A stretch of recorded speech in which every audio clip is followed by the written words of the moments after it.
It is a pleasure for me and a great privilege to inaugurate this Congress today, this World Congress on Enforced Disappearances. It attests to great expectations from different sources and full of promises. Your presence here attests to that. I would like to thank everyone contributing to the organization of this event, commenting with our hosts in Switzerland and all the partners and sponsors of this initiative. I would like to welcome all the people participating with their work here at Geneva or remotely, and dynamizing all the different stakeholders, diplomats and international organizations and representatives of civil society, particularly NGOs. But first and foremost, let me send my welcome also to the victims and their families, always at the forefront. For the first time, the Convention on Enforced Disappearances lends you a core space to guarantee your rights, and more widely, it acknowledges the role to be played by anyone with a legitimate interest in the fight against impunity, in consonance with the systematized crimes of enforced disappearances. With your approach, determination, you associations show that mobilization against enforced disappearances allows for no renounce. Our collective commitment, it's not just of a moral nature, but it's also of legal nature. And it is necessary to undertake short-term plans with urgent calls and immediate researches when there is a disappearance which has been reported, but there's also a long-term approach in order to find neglected, forgotten victims at forgotten prisons, or also in order to locate the relatives of the victims. The advances of forensics, especially in DNA research, open and broaden our perspectives in order to be able to find enforced disappearances victims, and also in order to restore the historic memory. And there's also the risk of negation or negationism and the risk of flashbacks. And it is of the utmost importance to avoid any of these events to prevent them from repeating themselves in history. The mobilization against enforced disappearances goes a long way back. The task force was established in 1980 by the United Nations, and the International Convention entered into force in December 2010, almost 15 years ago, but there's still a long way to go in order to achieve the universal ratification and complete enforcement and implementation of these conventions. And we're far from there. There's still a long way to go. We have seen the ratification by Poland, and we congratulate ourselves for that. And that's the main purpose of this Congress. It's not void words. It attests to sustained commitment. Our Congress is part of the permanent effort in order to lend a legal quality to what was before a land of no one. All the rights of the Convention and the Covenant are included, but we need to implement them, and the Convention provides us with the right not to be forced to disappear. It grants rights because the enforced disappearance is the negation of all the rights of the people, and it generates from scratch, from the first moment, the negation and the loophole of the rights of the human being. So We need to provide with a systemic response that can be extended to the criminal field as a crime against humanity.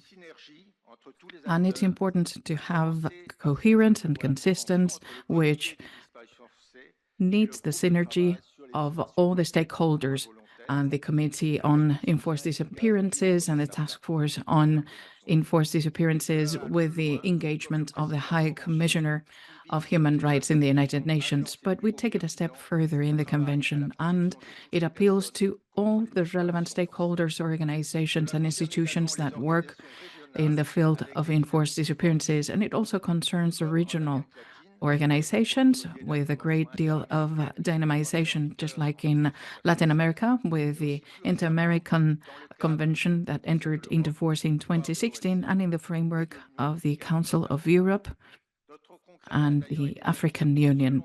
Our Congress was also built with a participatory progress based on really broad regional consultations, and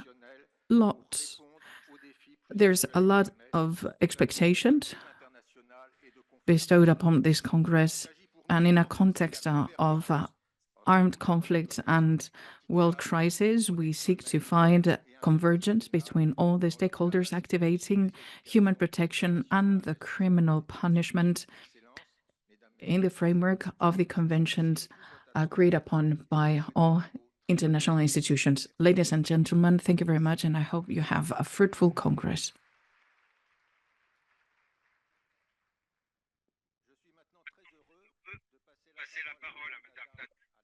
I give the floor to NASHIF, High Commissioner for Human Rights.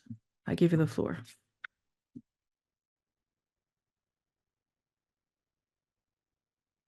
Your Excellencies, distinguished participants, dear friends, it's a pleasure to welcome you also on my behalf and on behalf of the Office of the High Commissioner for Human Rights to the first ever World Congress on Enforced Disappearances. These are very difficult times for human rights, and it's really impressive to be here together in such strong solidarity. And I would therefore like to warmly thank our co-organizers and really appreciate the synergy that they have created, as you just heard. The Committee on Enforced Disappearances, the Working Group on Enforced or Voluntary Disappearance, the Convention Against Enforced Disappearances Initiative, and other civil society organizations, as well as to Argentina, to France, to Morocco, Samoa, and Switzerland, all for their invaluable support. Last month in Syria, the terrible suffering caused by enforced disappearance was brought to the world's attention as thousands of detainees whose fate or whereabouts were unknown were released from prisons. Some of those freed have already been reunited with family friends, but tens of thousands of others are still missing. Those families remain desperate for news and glimmers of hope. I pay tribute to all family members and relatives around the globe who have persevered over decades, often at great personal cost, managing emotional and psychological trauma in pursuit of truth and justice for their disappeared loved ones. Enforced disappearances are, most unfortunately, not a relic of the past. This heinous practice persists in all regions of the world, with tens of thousands of people disappeared in some countries, and that figure reaching over 100,000 disappeared in others. Over the past 45 years, the Working Group on Enforced and Involuntary Disappearances has dealt with over 61,000 cases in 115 states. And the Committee on Enforced Disappearances has registered almost 2,000 urgent actions in 30 out of the 77 states parties over the past 13 years. Sadly, this is just the tip of a very large iceberg. We have strong indications that escalating conflicts are increasing the risk of enforced disappearances.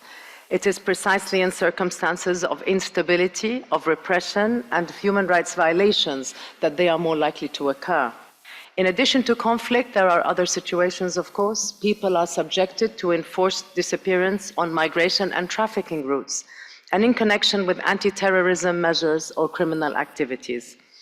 Those who express dissent or expose human rights violations and abuses are often themselves directly targeted, whether directly by the state or with its knowledge and approval.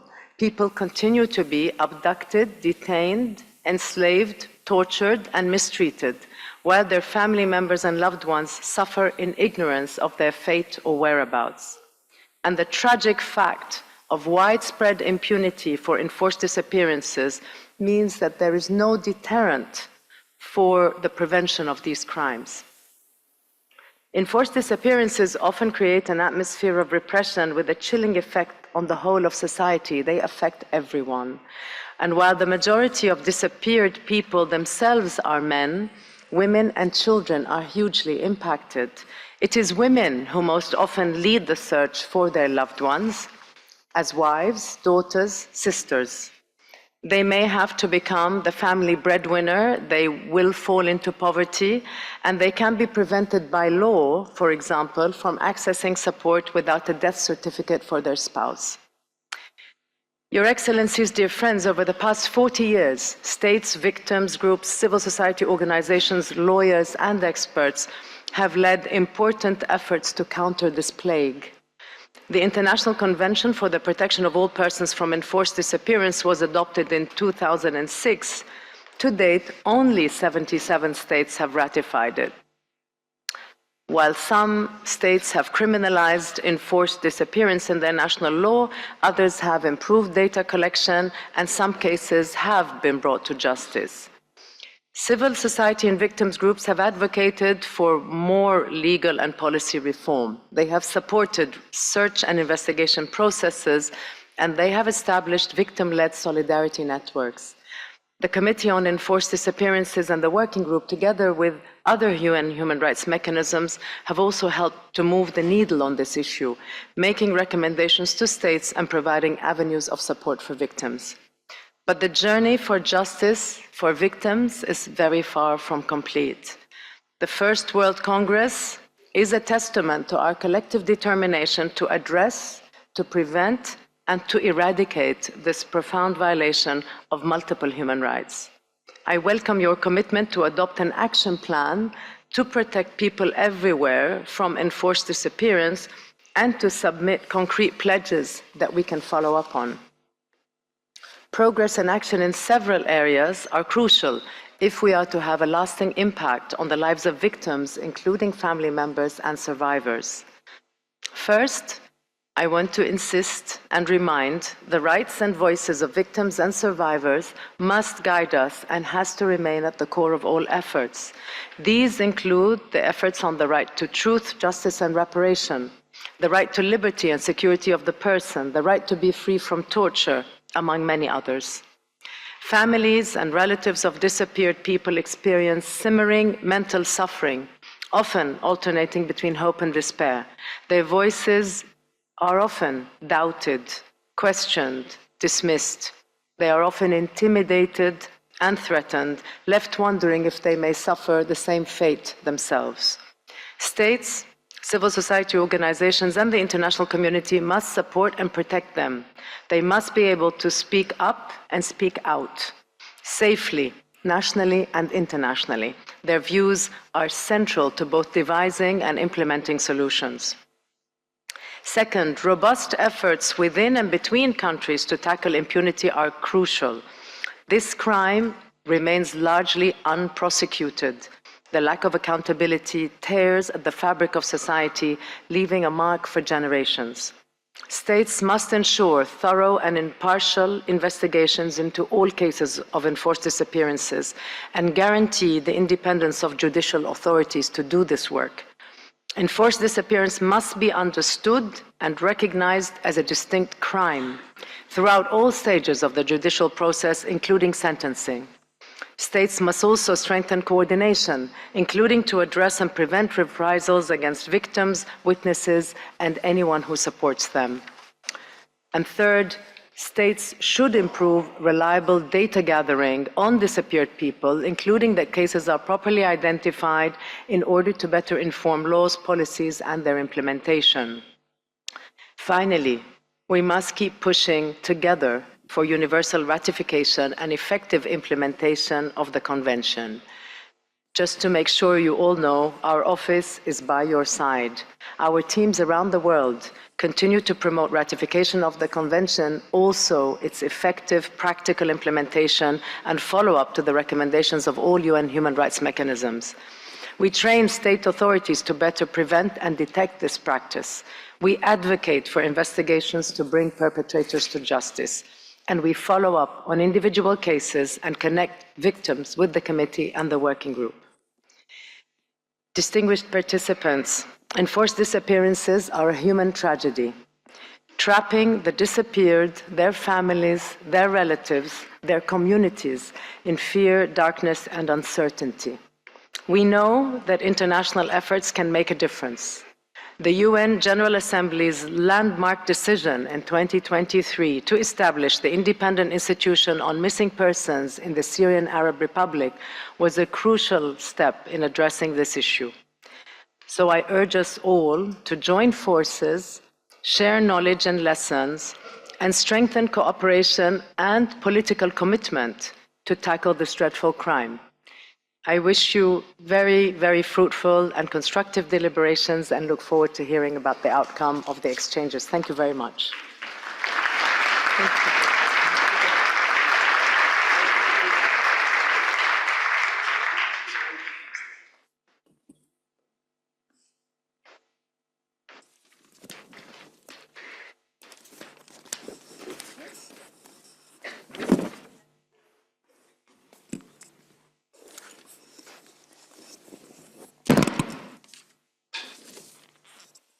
Good morning, Excellencies, ladies and gentlemen. We are now going to start a panel which is composed of families of enforced disappearances representing different regions of the world. First of all, I would like to invite our panelists to the dais. Isato, who is also known as Ayeshah, JAMMEH, who is from the Gambia. Isato and her family have been searching for her father and aunt since 2005. She has co-founded the organization called Gambia Center for Victims of Human Rights Violations, where she works as the program officer. Isato is also a member of CEDI. Isato, I would like to take a seat on the dais. Our next speaker is Swastika Mali, who is from Nepal. Swastika is one of the youngest members of the panel, I would think. She was 3 years old when her father was arrested and disappeared in Nepal. He was arrested in the context of Nepal's armed conflict. He was arrested by the security forces and disappeared. Swastika is now with Advocacy Forum, working with lawyers as a paralegal, helping other family members to document their cases as well. She is also in mentorship program of Advocacy Forum. Swastika, I would like to take you the seat on the dais. Our next speaker is going to be Nassera DUTOUR, who is also from Algeria. Nassera has been searching for her son Amin for the last several years, since 1997, who was arrested by the security forces in Algeria.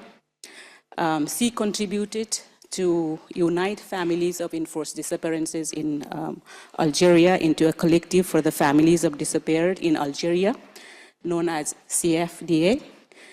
The collective also received the International Catalan Institute for Peace in Progress Award in 2019. She's also the co-founder and current president of the Euro-Mediterranean Federations Against Enforced Disappearances, FEDEFAM. Welcome to you, Nassera. Our next speaker is Paulo Estrada, who is from Guatemala. Paulo is also the son of Otto Rene and nephew of Julio Alberto Estrada, both registered in military intelligence document known as Dossier of Military Diary. He is the plaintiff and practitioners and petitioner in the same cases both at national and international level. He is co-founder of the Judicial Observatory known as Truth and Justice in Guatemala, which monitors and analyzes cases of human rights violations in the context of transitional justice. He is currently a president of the Associations of Relatives of the Detained Disappeared of Guatemala, FAMDEGUA. He has been also working with families of enforced disappearances in other countries in the region such as El Salvador, Mexico, also Canada. Our next speaker is going to be Aksinia BOBRUIKO from Ukraine. BOBRUIKO from Ukraine. She has been also the family members of a disappeared person. Her mother was disappeared for almost a month and a half in May and August 2024, after she was arrested in the Russian-occupied city of Melitopol. She is now in Germany. She lives in Germany, but she has been actively involved in the movement to raise the issues of civilians in captivity in Ukraine. So welcome you all, and thank you for joining the panel. So I would like to ask you, first maybe, as Aksinia, to you, how it is to work in this issue of enforced disappearances and issue of civilian in captivity in Ukraine today. I was met one girl who had the same situation like with my mom, but with her husband. We met in Berlin, and she invited me in this organization, Captivities. And we started to contact to each other and with another relatives, and I learned about the scale of our tragedy. It is more than 16,000 prisoners now, civilians. And we share our experience to make this contact during Zona Telecom. It's a mobile connection with the prisoners in Russia. And we helped each other to make some appellation to our government and government of Russia to prove where is our relatives now. Thank you very much. Maybe Paulo, how it is to really work in this issue of Guatemala, issue of enforced disappearances in Guatemala. You have been working in other countries as well. Could you please share your experiences with us?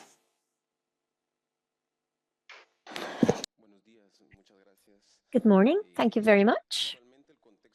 Currently, the Guatemalan context is quite complex. We are facing the advancement of impunity and corruption. However, there are still national cases, and we are working to fight the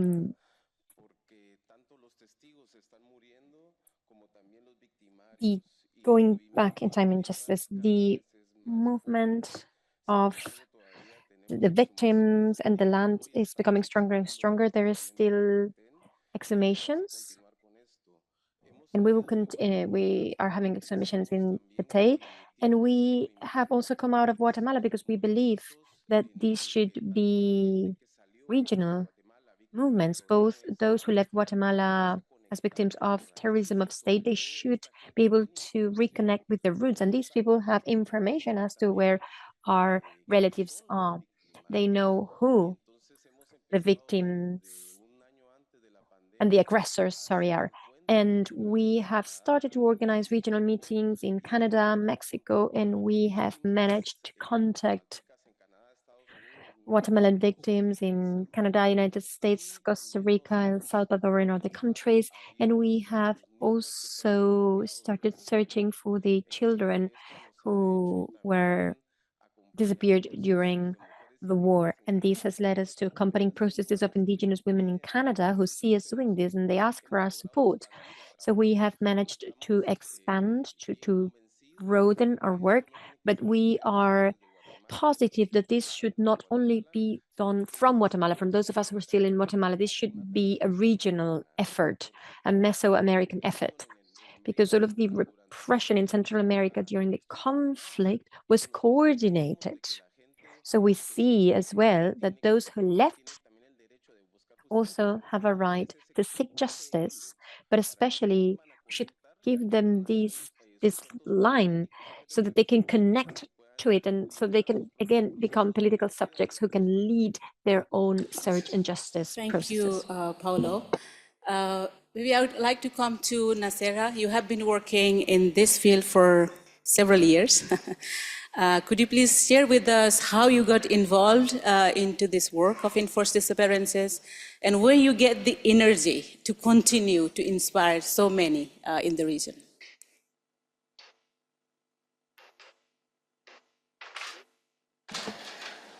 Merci bien et d'abord je tiens à partager mon émotion avec toutes les personnes qui sont dans cette salle. I would like to share my emotion with everyone in this room and with the organizers of this Congress. I'm very excited.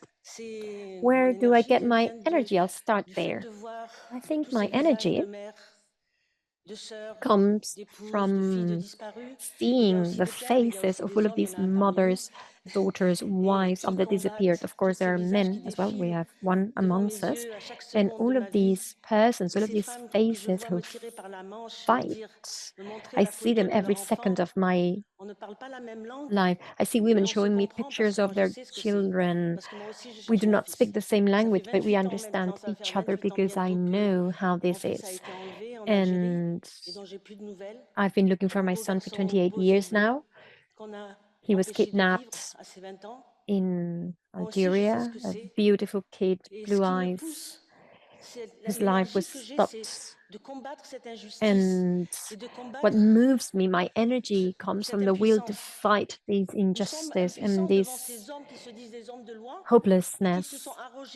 We are helpless in the hands of these men who believe to be men of the law, but they believe they have the right to take our children away from us and tell us, oh, no, you have to move on, focus on something else. No, we cannot.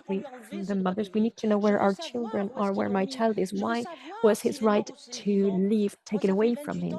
I want to know where he was left, whether he's alive or dead. This was 28 years ago, and I cannot stop thinking that one day maybe my son will knock on my door and say, Mom, I'm here. As he said at the beginning of my dreams, at the beginning of his disappearance, he came into my dreams and said, Mom, I'm here. And this meant, Mom, do not sleep, fight these criminals, fight them. They do not have the right to disappear people. We have to take this right away from them. We need to implement strong arguments so that these criminals will stop acting and so that these crimes do not repeat themselves. Thank you very much. Now I would like to come to you, Ayeshah. You have been involved into this work. How did you get started? And how it is to work on this issue in the Gambia today?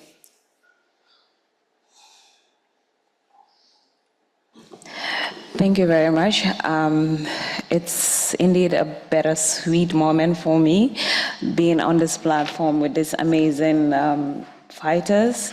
I must say, it has been really a tough journey for me, because my story, my dad happened to be the brother to the former president of my country, the Gambia. And my family have been quiet for 12 long years, because my dad went missing in 2005 when I was just 14 years old. And we've never spoke about our story because we still had a dictator in my country. The only person who had the courage to speak about the disappearances of my father was my dad's sister.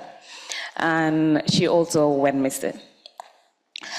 Fast forward 2017, Gambians came together, and then we were able to take out a dictator through the polls. Then that was the first time my family had to speak openly about the disappearances of my father. From a victim, I became a voice because I felt my story was powerful, because there was this notion in my country where people say Yahya Jammeh was not killing his relatives. And I feel my story, sharing my story with the world and Gambia, made a lot of victims came out to also speak about their story. Sorry, I'm being a bit emotional about it. And this was the first time I became from a victim to an activist. And when I started speaking about my story for the first time was on an online platform where I shared my story that my dad was disappeared and my dad's sister were disappeared. And it was a shock to a lot of Gambians that Yahya Jammeh actually killed his own brother and sister. And I started a campaign talking to victims, talking on the radios, going to community outreaches to speak to people, to encourage them to come out, to join the fight for justice and accountability in the Gambia. So also the government of the Gambia was also able to set up a Truth, Reconciliation and Reparations Commission. And I feel sharing my story had inspired a lot of victims as well to come out and join the fight for justice and accountability in the Gambia. It's really been a difficult one because up till today, my dad's side of the family had seen me as somebody fighting against my own, because up till today, the family of the former president, some of which have been victims, are still quiet about their violations. But I feel this is not just about me being a relative to a former president who was violating rights of Gambians, but I felt it's important that to make sure enforced disappearances is a thing of the past in my country. And my story really was very important to a lot of Gambians who went through human rights violations. Then started the campaign documenting stories as well. I started documenting stories of victims. Also supporting the Truth, Reconciliation and Reparations Commission together with other civil society organizations like ANECED. You have other organizations as well that are working on enforced disappearance. And another thing that I really felt was important for the process was to give a platform for victims of human rights violation.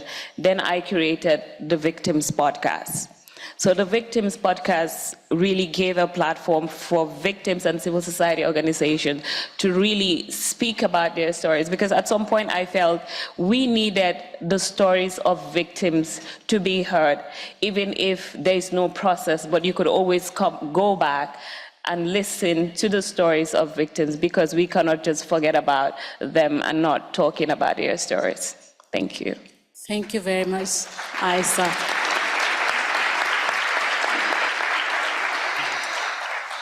Ayeshah was also nominated for the Activist of the Year in Africa 2024 award as well. Thank you for sharing your story, Ayeshah. Now I would like to come to Swastika. Swastika, in Nepal, families, especially children, do face a lot of legal issues as well.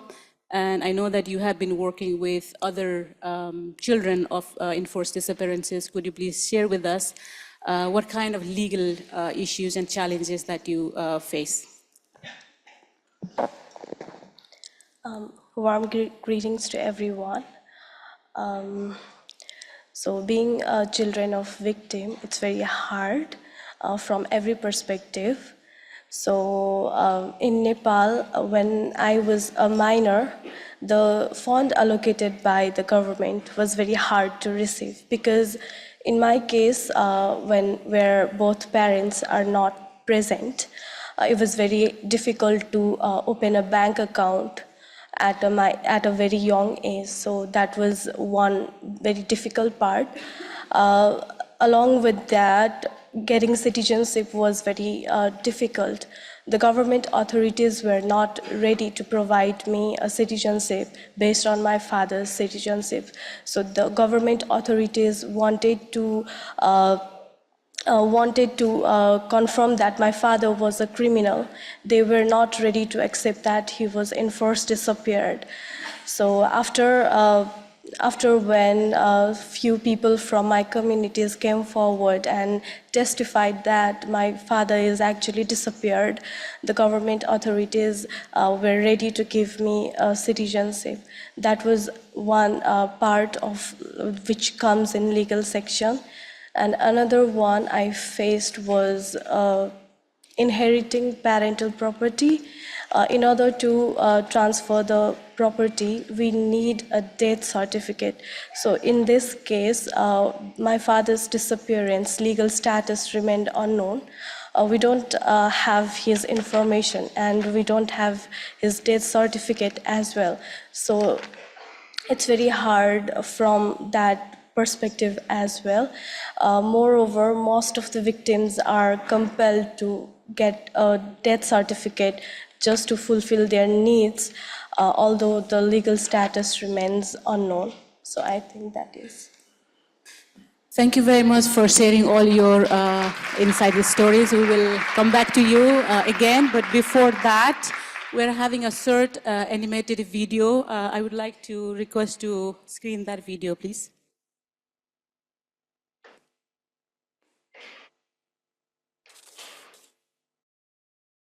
En nombre de la Comisión Interamericana de Derechos Humanos, saludamos la trascendental iniciativa de convocar este primer Congreso Mundial sobre las Desapariciones Forzadas. El Sistema Interamericano de Derechos Humanos ha jugado un papel clave en la lucha contra las desapariciones forzadas en las Américas y ha sido pionero en el desarrollo de estándares que han impactado internacionalmente. Desde los años 70, la Comisión Interamericana ha abordado esta problemática mediante el sistema de monitoreo, el mecanismo de peticiones y la adopción de medidas cautelares. En 1988, la Corte Interamericana reconoció por primera vez la desaparición forzada como grave violación de derechos humanos en el caso Velázquez Rodríguez contra Honduras. Desde entonces, los estándares internacionales se han ampliado, incluyendo el deber estatal de adoptar medidas de no repetición y garantizar el derecho a ser buscado y reparar las afectaciones a familiares. Sin embargo, las desapariciones siguen siendo una dolorosa realidad en la región. En países como México y Colombia se registran desapariciones masivas, y en otros, de Sudamérica y Centroamérica, las secuelas de las desapariciones cometidas en dictaduras o en contextos de conflictos armados internos continúan vigentes. Desde la Comisión Interamericana de Derechos Humanos observamos tres preocupaciones urgentes. En primer lugar, las desapariciones en el contexto del crimen organizado. En segundo lugar,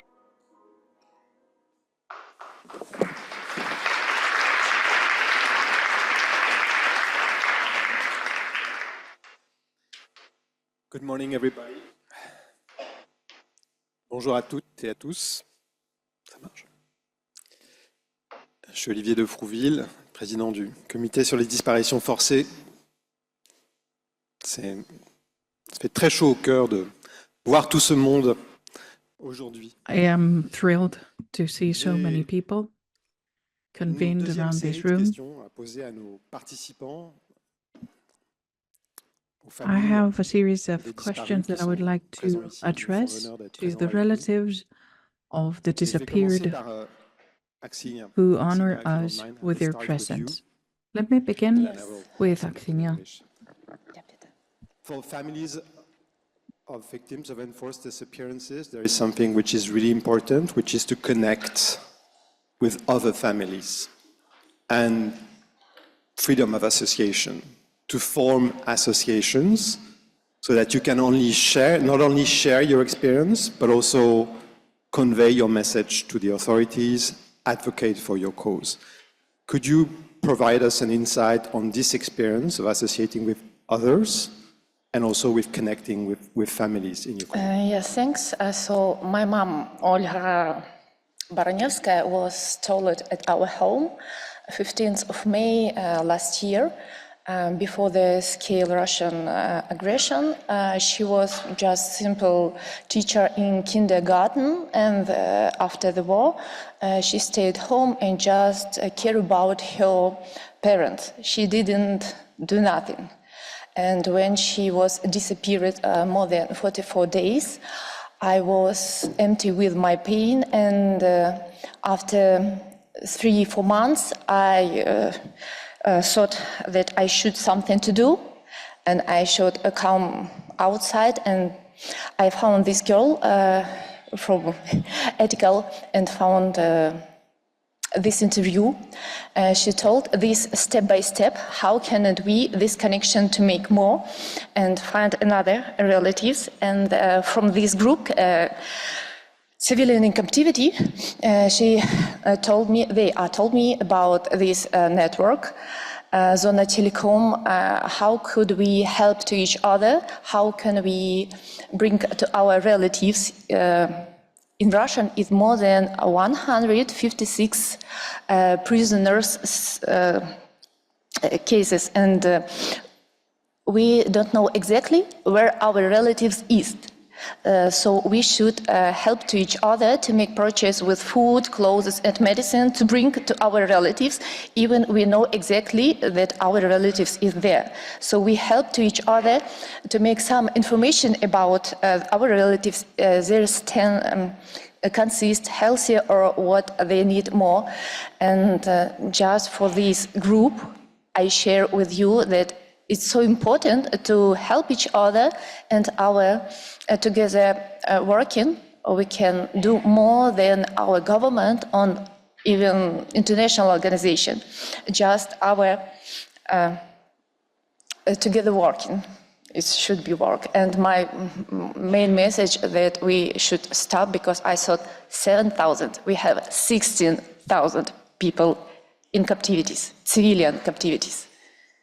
And they are all not young people. My mother's 31 years old, her co-mates 33, her boyfriend was 71 years old. All these people sick and tired and psychological in depression. Thanks. Thank you. Thank you very much. And it's also very important to recall that all families of enforced disappearances are also human rights defenders, and we think of all the families which currently are suffering reprisals, intimidations, sometimes are in detention today and cannot be with us today. Paulo, I just want to turn to you. There is something which is fundamental for families, and Nassera told us about it, which is the search, finding the truth about the fate or the whereabouts of the loved ones.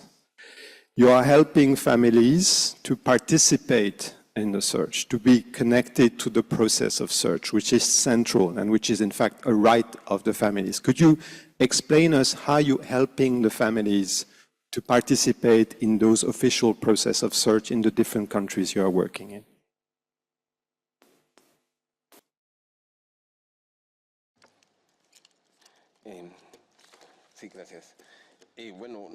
Yeah, thank you. Well, we from the Association of relatives of the disappeared and detained in Guatemala are lending continuity, especially my generation. I belong to a second generation of searchers in Guatemala. The people who taught us how to search were the women. They started searching in the 80s, in the 90s, and we are lending continuity to their first efforts.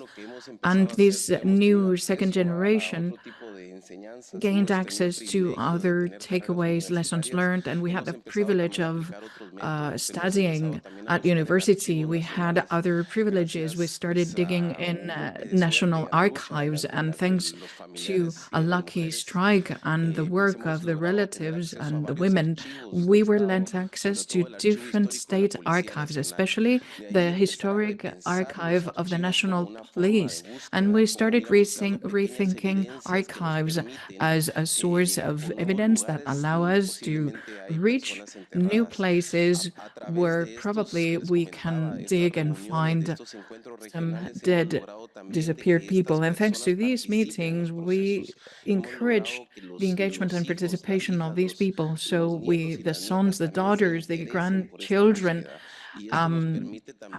well, we have tried to raise awareness and we have engaged them, and they are active participants, because when you're searching, you receive some kind of repair, and it allows us not to lose hope in order to continue our search. And we have achieved this kind of intergenerational dialogue because, unfortunately, life is not eternal, and our female searchers are dying, the testimonies are dying, and we have not been capable of retrieving the 45,000 disappeared. And in FAMDEGUA, we have retrieved 1,500 bone remains, but this is not even 10% of the 45,000 people who are detained and disappeared. And it's really difficult to identify in Guatemala the remains. Unfortunately, there is no state policy that allows us, or that allows for the Guatemalan society to perform searches. So all of these efforts come from the victims and relatives associations efforts. So people who have been under exile for 30 and 40 years, they're dusting off the archives and they're saying, well, 40 years ago, I was told that my husband was buried at the Retaloleu camp, and we have created the condition for them to come back from their exile and to provide with evidences that allow us to continue with that search. And we consider that that was one of the main challenges, and it's in a work in progress. And this has allowed us to accompany processes outside from Guatemala. It's well known that during the genocide, almost 1 million Guatemalans went to Chiapas. So we are identifying clandestine cemeteries in Mexico from the first incursions of the army.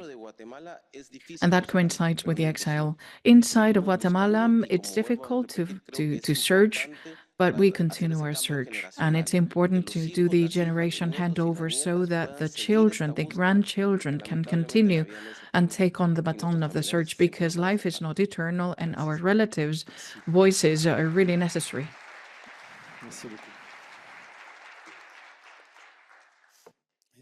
Thank you. You're also participating in processes, and currently you're participating to a commission of reparation in your country, and we'd like to have more insights of your experience in that.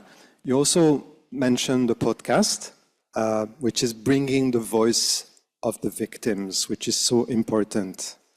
Could you please tell us about your experience on those two sides?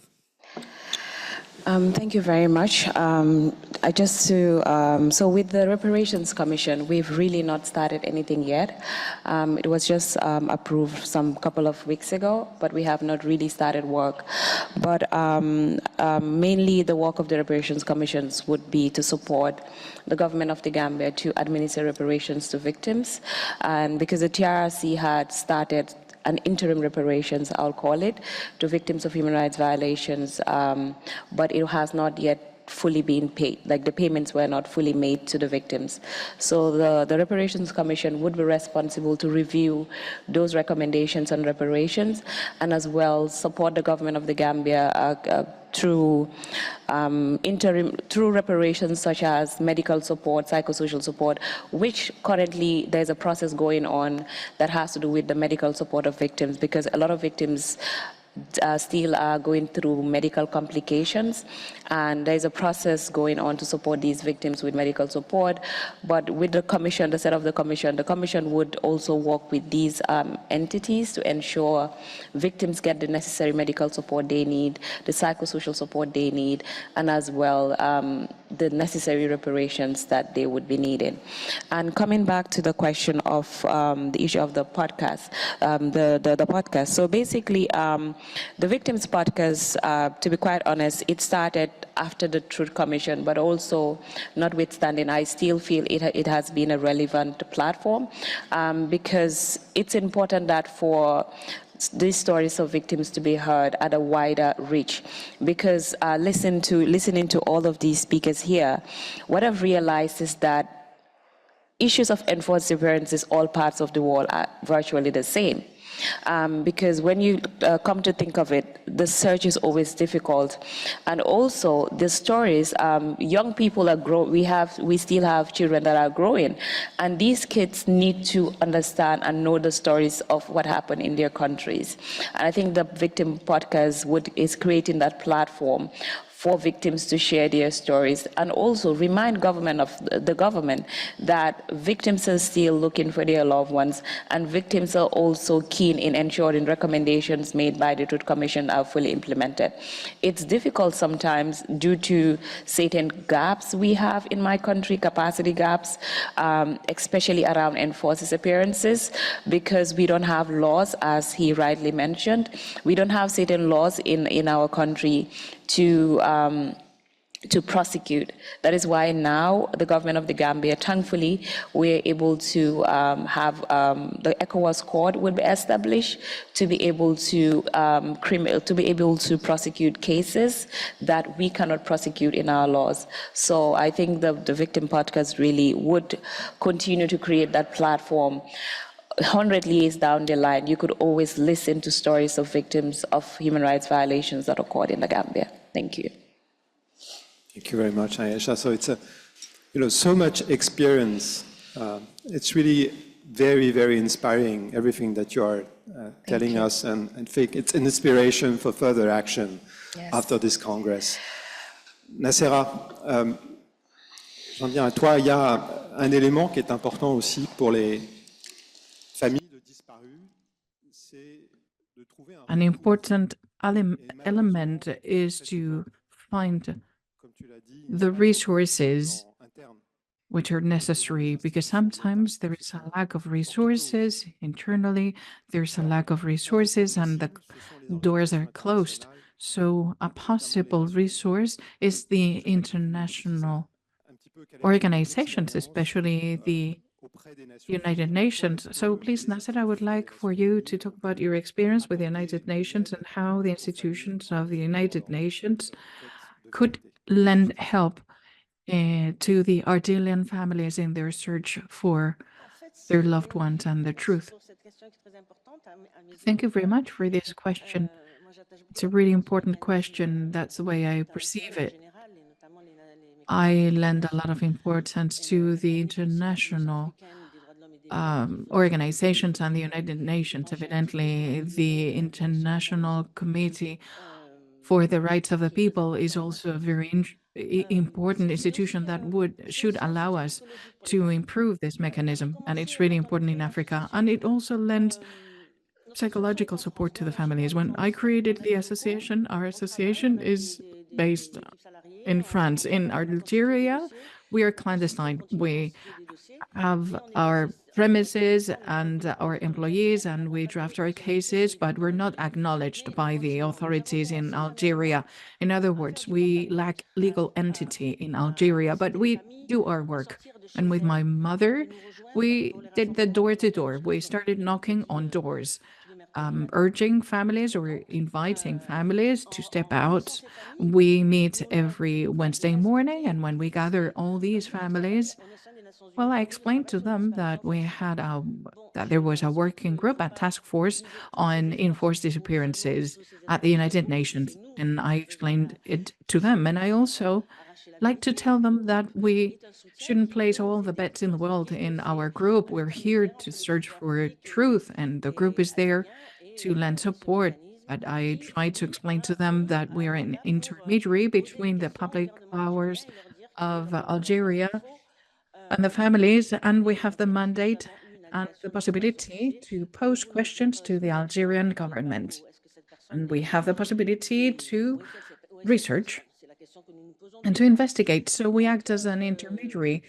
And the question to be asked is, which are the whereabouts of the disappeared relative? And it lends comfort to the families, because that way they know that there is a pending open cause, open in Geneva, and that it stays there. It's like the live memory of our children. It's not just there at the United Nations, but also in our premises and our headquarters. In Algeria, we have 1,500 dossiers on disappeared people. We could not resolve them all. Algeria is a big country, and we have more than 10,000 people who disappeared during the 90s. We could not shape up the dossiers for all of them, but we have shaped up those dossiers with a picture of the disappeared, the testimonies of the relatives, and in those dossiers, in those files, well, we contain that information, and we have 5,400 of them, and we have them in our in our offices. And when the relatives come to visit us, they make sure that the dossier is still open. They see the picture of their son, of their relative, and it lends them psychological support. And also to have the gathering of their relatives sharing their experiences is very supportive. We held a conference on the ratification of the Convention on disappeared and on enforced disappearances, and I remember that there was one person in Kosovo who hadn't still met with other families undergoing the same process, and he was saying that he thought that disappearances only happened in Bosnia, and he said that he had found a new family and that he harbored hopes to fight against this crime. And he said that publicly, and we felt really proud, because that person was isolated in the world and all of a sudden is meeting a family and a community of families of people in the same situation. I will leave it at that, but I think that psychological support is of the utmost importance. And there is psychological permanence in our offices based on the means that we have available, and it reinforces the hope of the families, and also to come together to start demonstrating at the streets and to show that their children are there, and also to travel to Geneva. People travel to Geneva to leave us the dossier of the disappeared one. So thank you very much. Juste pour renforcer le groupe de travail, aussi le comité des droits de l'homme. On travaille beaucoup avec le comité des droits de l'homme. Well, we work a lot with the Committee of Human Rights. We have 20 individual papers, and Algeria has been condemned 16 times by the committee, and we take pride in that, because we have the impression that we have done something, even if we haven't found their relatives. Swastika, I just want to come back to you. I think sometimes we underestimate the courage that is needed to stand and ask for the truth. And it's so much courage also that there is a psychological and also social impact of the enforced disappearances on the families. A very strong psychological impact, a very strong social impact also. I would like to ask you in particular, as a children and as a daughter, how did you experience that impact, and what are you doing to try to overcome that impact together also with the other families of the children?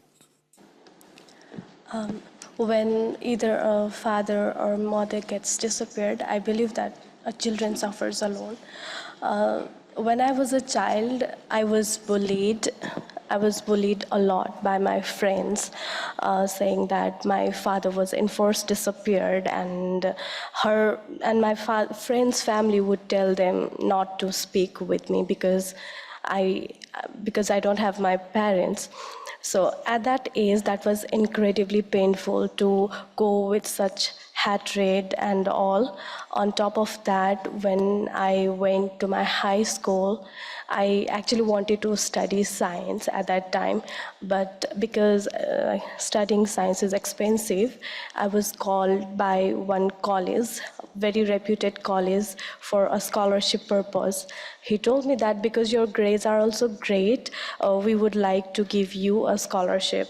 At that time, that principal was unaware about my father's disappearance.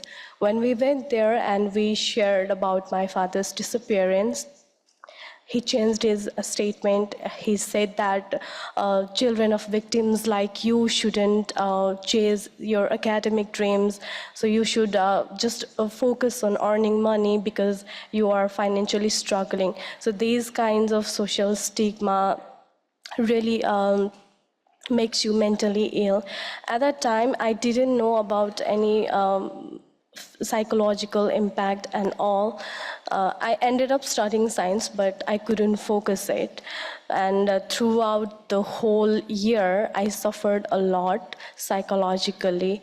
And later, I got to know that it's all the mental health issues I overcame by talking with my counselor, by talking with my family about everything. Now, I met second generations like me 3 years ago at an organization called Nagarikawas, and then I realized that many of us didn't know about what had happened to our loved ones who are disappeared till now. Then I realized that it's now time to let everybody, let second generations know about the incidents that had happened.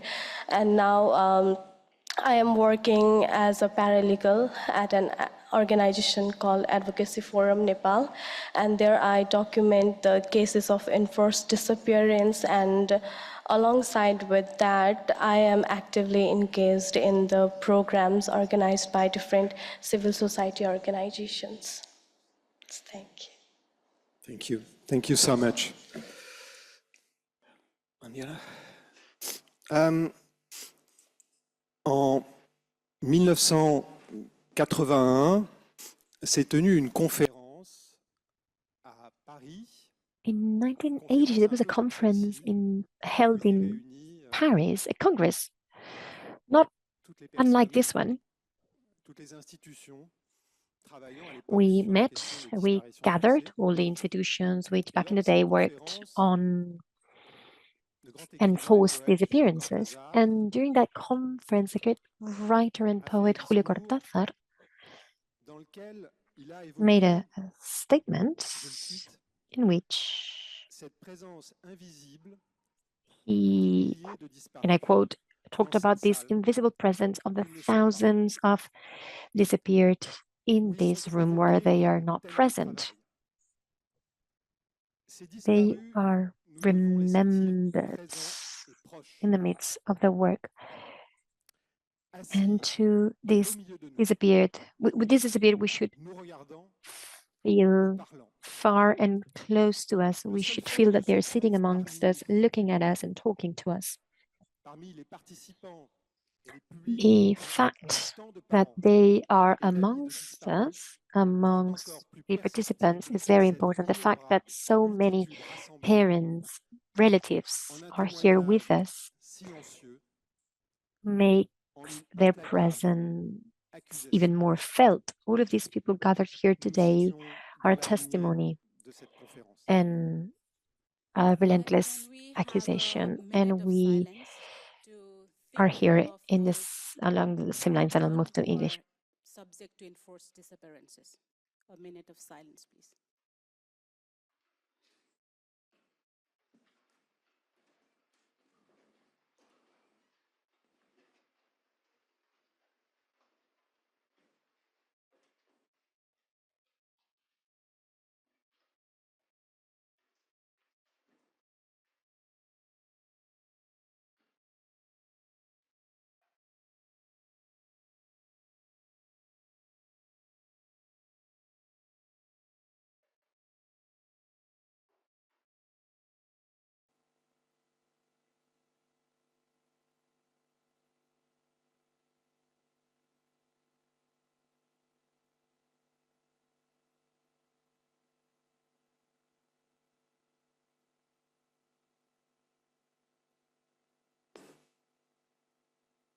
very much. Thank you all.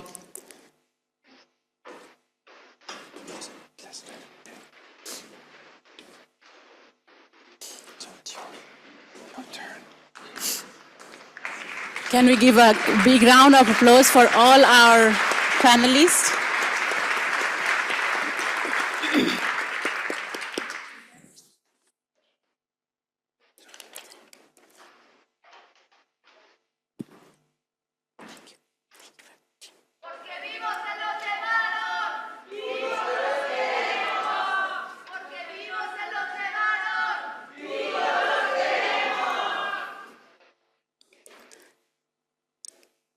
We are now entering into our next segment, which is the placing sessions.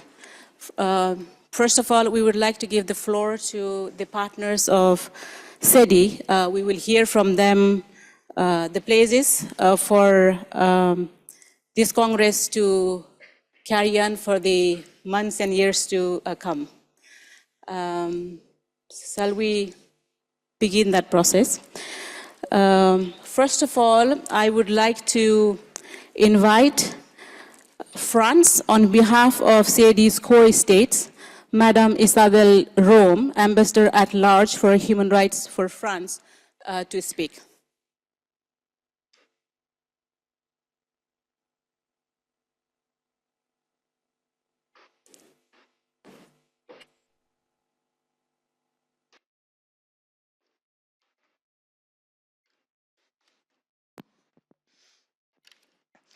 Monsieur le Président, cher Emmanuel DECAUX, Mesdames, Messieurs les ministres, Mr. President, dear Emmanuel, DECAUX, ministers, ambassadors, ladies and gentlemen, representatives of the Swiss Confederation and the Geneva Canton, ladies and gentlemen, representatives of national and international institutions, ladies and gentlemen, members of civil society, ladies and gentlemen, academic experts, ladies and gentlemen, in your different positions and roles, dear friends, dear family. Where are they? Where are they? Today, this first World Conference on Enforced Disappearances is a strong symbol. It carries a lot of weight, a lot of importance at a time when Syrians are about to go back to their freedom after Assad's regime, a moment in which thousands of people in Syria are still disappeared. Argentina, France, Morocco, the Samoa Islands. They're grateful for this initiative. To the Committee of Enforced Disappearances, the Task Force on Enforced Disappearances, the High Commissioner of the United Nations for Human Rights, thank you for the organization of this World Congress on Enforced Disappearances. We measure our responsibility as co-creators of this event. It will be very important in the universal struggle against enforced disappearances. Our first message is for the victims of this crime and their family members. We would like to express our solidarity and our support to them. We fight this snake, and we made it into one of the key elements of our foreign policy. We will never place the oppressor and the oppressed at the same level. And I would like to salute Professor DECAUX. We are carrying out these extensive work with the magistrates. We are acting for the universal ratification and the effective implementation of the International Convention for the Protection of All Persons Against Enforced Disappearances. This Congress allows us to make headway. The convention, which came into force on 23rd December 2010, when the committee held its first public event. Today we only have 77 signatories, not enough. But in 2024, 5 states joined this list: Poland, Thailand, Bangladesh, amongst others, and we congratulate them. The initiative for the Convention on Enforced Disappearances works tirelessly for the implementation of this instrument. Their actions are essential to fight the crime of enforced disappearances and to offer protection to victims and their relatives. Next to the CEDI, the organizations of civil society, those who defend human rights, work throughout the world to document the facts, and we would like to pay homage to them because it is thanks to the citizens of society that we will be able to reach this joint goal to stop these practices, and UN wouldn't be the UN without the NGOs. Since its creation, the committee, together with the aid of the task force, has registered almost 71,000 cases of enforced disappearances, and behind this figure, there is a reality, which is that the practice of enforced disappearances persists, sometimes systematically, in all regions of the world. Their faces, and listening to you before, I understood to what extent it is important to have all of these pictures that remind us of the disappeared. And of course, they're here with us this morning. Between May 2023 and May 2024, the task force, the working group, has worked on 199 cases. It's a significant result, and it has led to conclusions. So it's a source of hope for families and for everyone. Enforced disappearances are a severe and intolerable violation of human rights, and they can be considered a crime against humanity, finally included in the Statute of Rome in the international law, in the Court of International Law. Victims are deprived of their life, dignity, and freedom, and their family members suffer from the consequences for many years. We will never, as Nassera said, turn the page. We will never forget. We will never move on without having. We'll never turn the page without having read it in full. We strive for justice and human rights, and the struggle against enforced disappearances is a fight, a combat for the right of every person to exist, to be recognized and protected. Argentina, France, Morocco, and the small islands are alongside the CEDI to end these degrading and inhuman practices. This Congress sets a very important moment, marks a very important moment for the victims and their families in demanding responsibilities. Now, I would like to request His Excellency Mr. Julian Thony, Deputy Permanent Representative of Switzerland to the UN and the other entities in Geneva. Thank you. Madame la Haute Commissaire adjointe aux droits de l'homme, Excellences, distingués invités, chères participantes et chers participants. Au nom de la Suisse, dear participants, on behalf of Switzerland, I wanted to welcome you with the occasion of this first World Congress on Enforced Disappearances.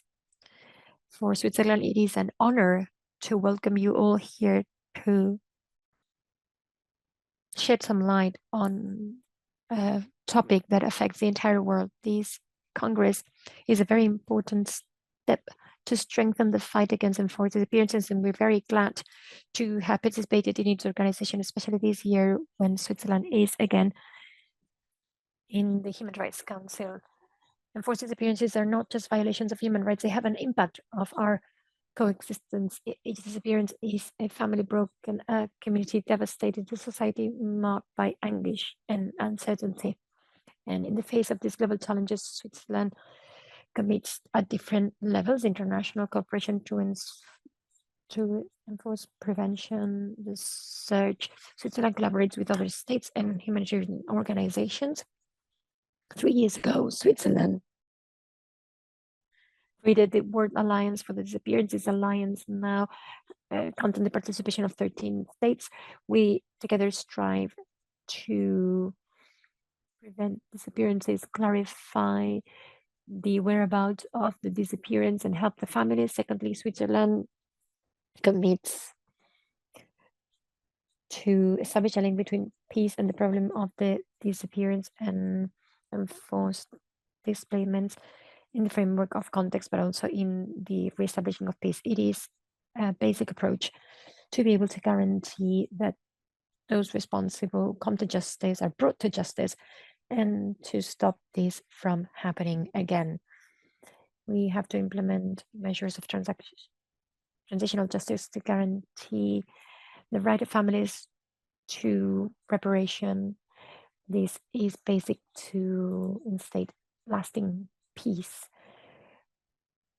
This should be a priority for our commitment, our bilateral commitments, and in different regional contexts to strengthen prevention and promote the rights of victims and families. Switzerland wants to focus on collaboration on the ground. I'll give some examples. Since 2021, Switzerland supports a project with the University of Lausanne to strengthen the investigations in Mexico. Our university makes its forensic experience available for the search of the disappeared. Since 2017, Switzerland gives support to the 3 institutions created by the peace agreement of 2016 in this country. The Truth Commission, or the Unit for the Search of the Disappeared. In this context, we have organized a congress based on new technologies for the search of the disappeared. In Sri Lanka, we have another project to strengthen the networks and the competencies of the families of the disappeared so that the victims can make their voices heard in the processes of reconciliation. Switzerland also works in the field of the preservation of archives and the treatment of the past when there have been severe violations of human rights. We also give political and financial support to the Lebanese Commission for the Disappeared in Lebanon since 2020. Finally, Switzerland will continue to be available to all of you to contribute to the negotiations and striving for peace. The recent liberation of many detained in Syria has proven the scope of the atrocities that took place there. Switzerland supports the will of civil society in Syria to create a humanitarian mechanism to look for the disappeared in Syria. This mechanism exists today in the form of an independent institution in Syria, which is well positioned to start investigating the whereabouts of the disappeared in the country in collaboration with the families and other humanitarian actors. Ladies and gentlemen, almost 15 years ago, the International Convention for the Protection of Victims of Enforced Disappearances came into force, and there are 77 signatories as of today, and we need to continue to work, and for that, Switzerland has ratified this convention and has considered this to be a national crime. And we need to continue working to strengthen joint action, and we need to care for its application is a key lever to reach the key goals of the instrument, protect the rights of the victims, and prevent severe violations of human rights. In this context, Switzerland reinforces its commitment to the mechanisms of the UN against enforced disappearances and specific actions on the territory. We are positive that this first World Congress is a very valuable opportunity to continue to look for solutions to all challenges together. So we are very willing to participate in these exchanges. And once more, we wish you all a very warm welcome here in Geneva. Thank you very much. Now I would like to request Mr. Jens Mudvik, who is the chair of the Board of Trustees of the UN Voluntary Fund for the Victims of Torture. Mr. Mudvik.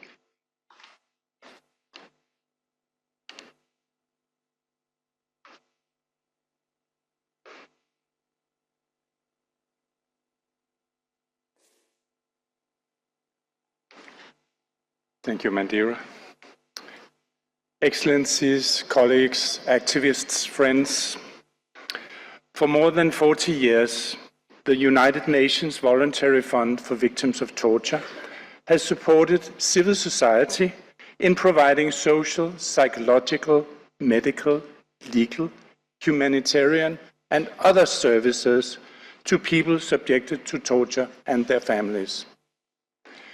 In 2024, the fund is awarding 187 grants amounting to $8 million to support more than 56,000 survivors of torture and their families in 91 countries. The fund responds with agility to emerging crises, but by also distributing emergency grants. On January 8 this year, we launched a special call for Syria to address the acute needs of victims of torture, including thousands of prisoners released after years in secret detention, and relatives of more than 100,000 people still forcibly disappeared. Enforced disappearances and torture are intricately linked. People who disappear are often tortured. However, also the relatives of enforced disappeared persons may be considered primary victims of torture due to the suffering and anguish resulting from disappearance. Not knowing what has happened to a disappeared relative places an intolerable burden on those left behind. In politically repressive contexts, where there's inducement to consider the missing person dead, and where perpetrators remain unpunished, local NGOs and initiatives by relatives of disappeared persons become the main source of social, psychological, and moral support. Absence of legal and government responses increases the necessity for activism, such as showing of photographs in public and giving testimony and narratives about the disappeared. The history of the Voluntary Fund goes back to support for victims of torture and enforced disappearances in South America over 4 decades ago.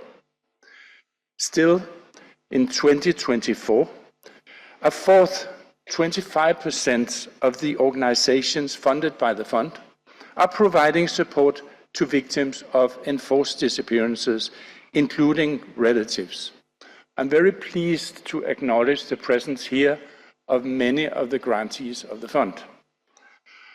I would like to thank those states that provide voluntary contributions to the fund. But I would also like to invite those states that do not yet contribute to do so. In conclusion, the UN Voluntary Fund for Victims of Torture is a main supporter of victims of torture, but I hope it's clear now, also of victims of enforced disappearances. Thank you very much.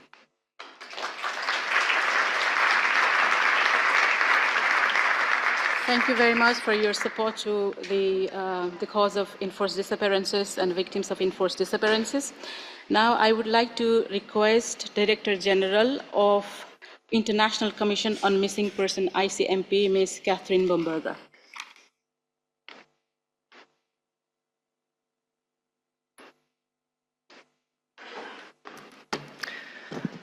Thank you very, very much. It's a deep honor to be here today, and I'm absolutely blown away by the number of people here today. And I really want to thank the organizers for putting this meeting together. This is such a hugely important issue, and I've been doing this for 25 years. So to see so many people here that care about this issue is not only hugely gratifying for me, but it must be hugely gratifying for the many families of the missing who are represented here today, who so often feel that they're alone, struggling for their rights, their human rights, and struggling for information regarding their families, struggling for justice, struggling for the truth. So it must be hugely gratifying, and so many of them I know here today, and I welcome them.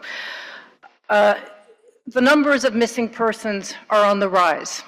I think that's been noted earlier by many of the other speakers. According to the Norwegian Peace and Research Institute, we are experiencing the highest number of conflicts since 1946. So it's not just your imagination, this is happening. Conflicts are a major driver of persons going missing. Also, global warming. The consequences of global warming are causing higher and higher numbers of persons to go missing, whether it's wildfires, tornadoes, floods around the world, and many families are experiencing the tragedy of this. This has also caused a higher number of missing migrants. Europe today has the highest number of missing migrants in the world, according to the International Organization for Migration. There are 70,000 missing and dead migrants in Europe today, and nobody talks about it. At least I don't hear it. And this is a deep, deep concern to all of us. So given that the numbers of missing persons are on the rise, the convention is more important than ever. The International Convention on the Protection of All Persons from Enforced Disappearance is a seminal document. However, it should go farther.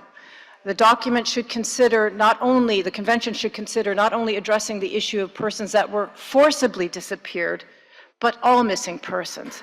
Because sometimes you don't know what the circumstances were under which persons can go missing. And also, persons go missing for many, many categories, whether they're missing from war, human rights abuses, whether they're missing from man-made and natural disasters, or as I said earlier, from migration or any other causes where persons go missing for involuntary reasons. Witness Syria today. The numbers are up to 200,000 missing persons, and finally there's an opportunity to do something about it. However, they're not only missing as a consequence of the crimes committed by the Assad regime, but they're also missing as a consequence of the earthquake. They're also missing from migration because the misery of what happened in Syria did not end at the border with Syria. It extended into Europe and beyond.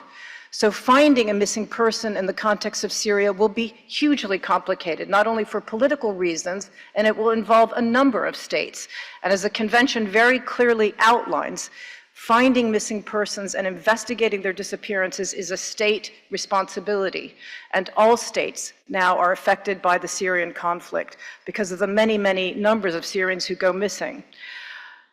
But this is an issue that affects every single country in the world. There is not one country in the world that does not have a missing persons problem for the reasons that I outlined earlier. Again, whether it's war, human rights abuses, man-made and natural disasters, migration and other causes. We are all affected by this issue. Syria is one example. Ukraine is another example. I want to commend the many families of the missing here who spoke today, who raised their voices to give you an understanding of the nature of this issue, how horrible it is, the atrocities that are committed. I also want to say that the mandate of ICMP, the majority of missing persons, as has been noted earlier, are men, whether it's persons missing from war, whether it's persons missing from human rights violations, whether it's persons missing from migration, which means women are left behind and children to search for their missing loved ones and to secure rights to justice. This fact has changed, I think, the missing persons process because I've seen this evolution in the years that I've worked at ICMP. Women have taken the lead now in the last 30 years, and I think that is what has changed the issue. This issue has been a silent one for many years, and it's really because of women taking a leadership position in this issue that it's finally, I think, on the world stage, and they should be commended for that.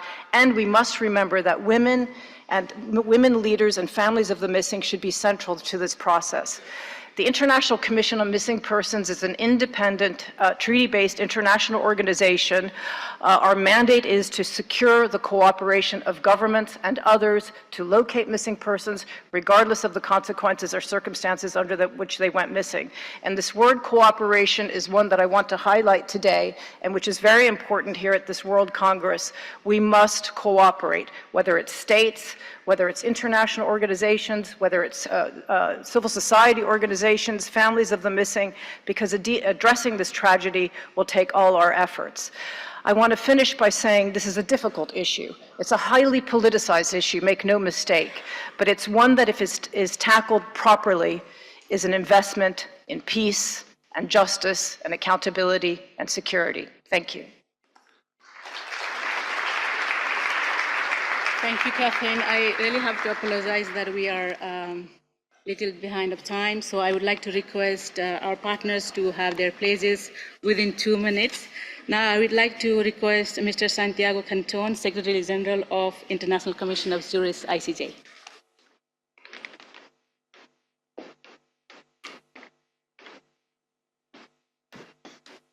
Thank you, Mandira. Good to see you. You're doing a great job moderating this panel. I'm standing here as Secretary General of the International Commission of Jurists, an organization that played a critical role in the past in promoting and in advancing the convention. We will hear from some of the people that participated in that drafting during the panels in the next 2 days. But I'm also standing here as a former Executive Secretary of the Inter-American Commission of Human Rights, an institution that also played a critical role together with the Inter-American Court of Human Rights. I come from a region, Latin America, and a country, Argentina, where the issue of enforced disappearances changed societies and our life forever. From the first entry into an old book in the Inter-American Commission of Human Rights back in 1974, a case against Chile, presented by José Salaquet. Many in this room probably knew José Salaquet. The case was referenced as personas desaparecidas, missing people. And between brackets, they added persons whose whereabouts is unknown, as a way of trying to explain what they were talking about, personas desaparecidas. That was the first entry, at least for my knowledge, in the Inter-American system, of using the word disappearance with a legal meaning. Then came the Velázquez-Rodriguez case in 1988, which is a landmark decision that really established a very good jurisprudence for Latin America, but for the rest of the world as well. It was against Honduras. Then also an important case in 1992 was a case, 3 cases against Argentina, Uruguay, and El Salvador. And there were cases about amnesty laws in relationship with enforced disappearances. And then came the Inter-American Convention and many different things done by the Inter-American system to fight against enforced disappearances. So the advances have been extraordinary in the Inter-American system from the institutional and legal perspective. However, after more than 50 years of the first documentation that we have regarding enforced disappearances, the announcement of over 100,000 disappeared persons in Mexico, and there are many others in other countries in the region last year, really underscores the difficulty and the severity and the gravity of this problem. The question in front of us today and tomorrow is, what is the best way to advance this issue? And there is no magical or easy answer to it. And that's what this meeting is impressive. This is what this meeting is all about. Based on my experience,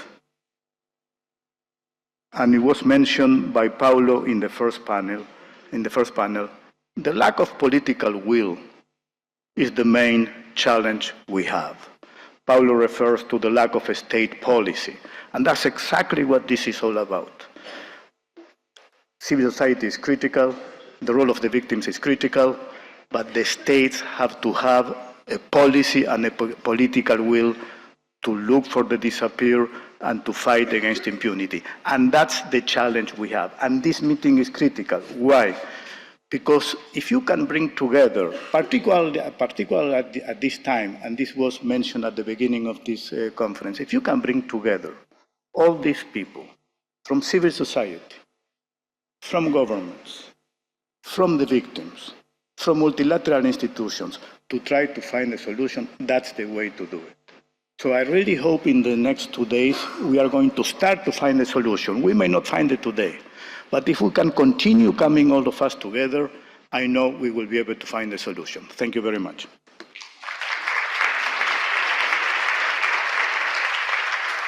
Thank you very much, Santiago. I now would like to request representative of the Paris Bar, Mr. Charles Winkler. Thank you. And I would really appreciate your 2 minutes remark. Thank you very much. Mesdames, Messieurs les hautes personnalités, Mesdames, Messieurs les acteurs.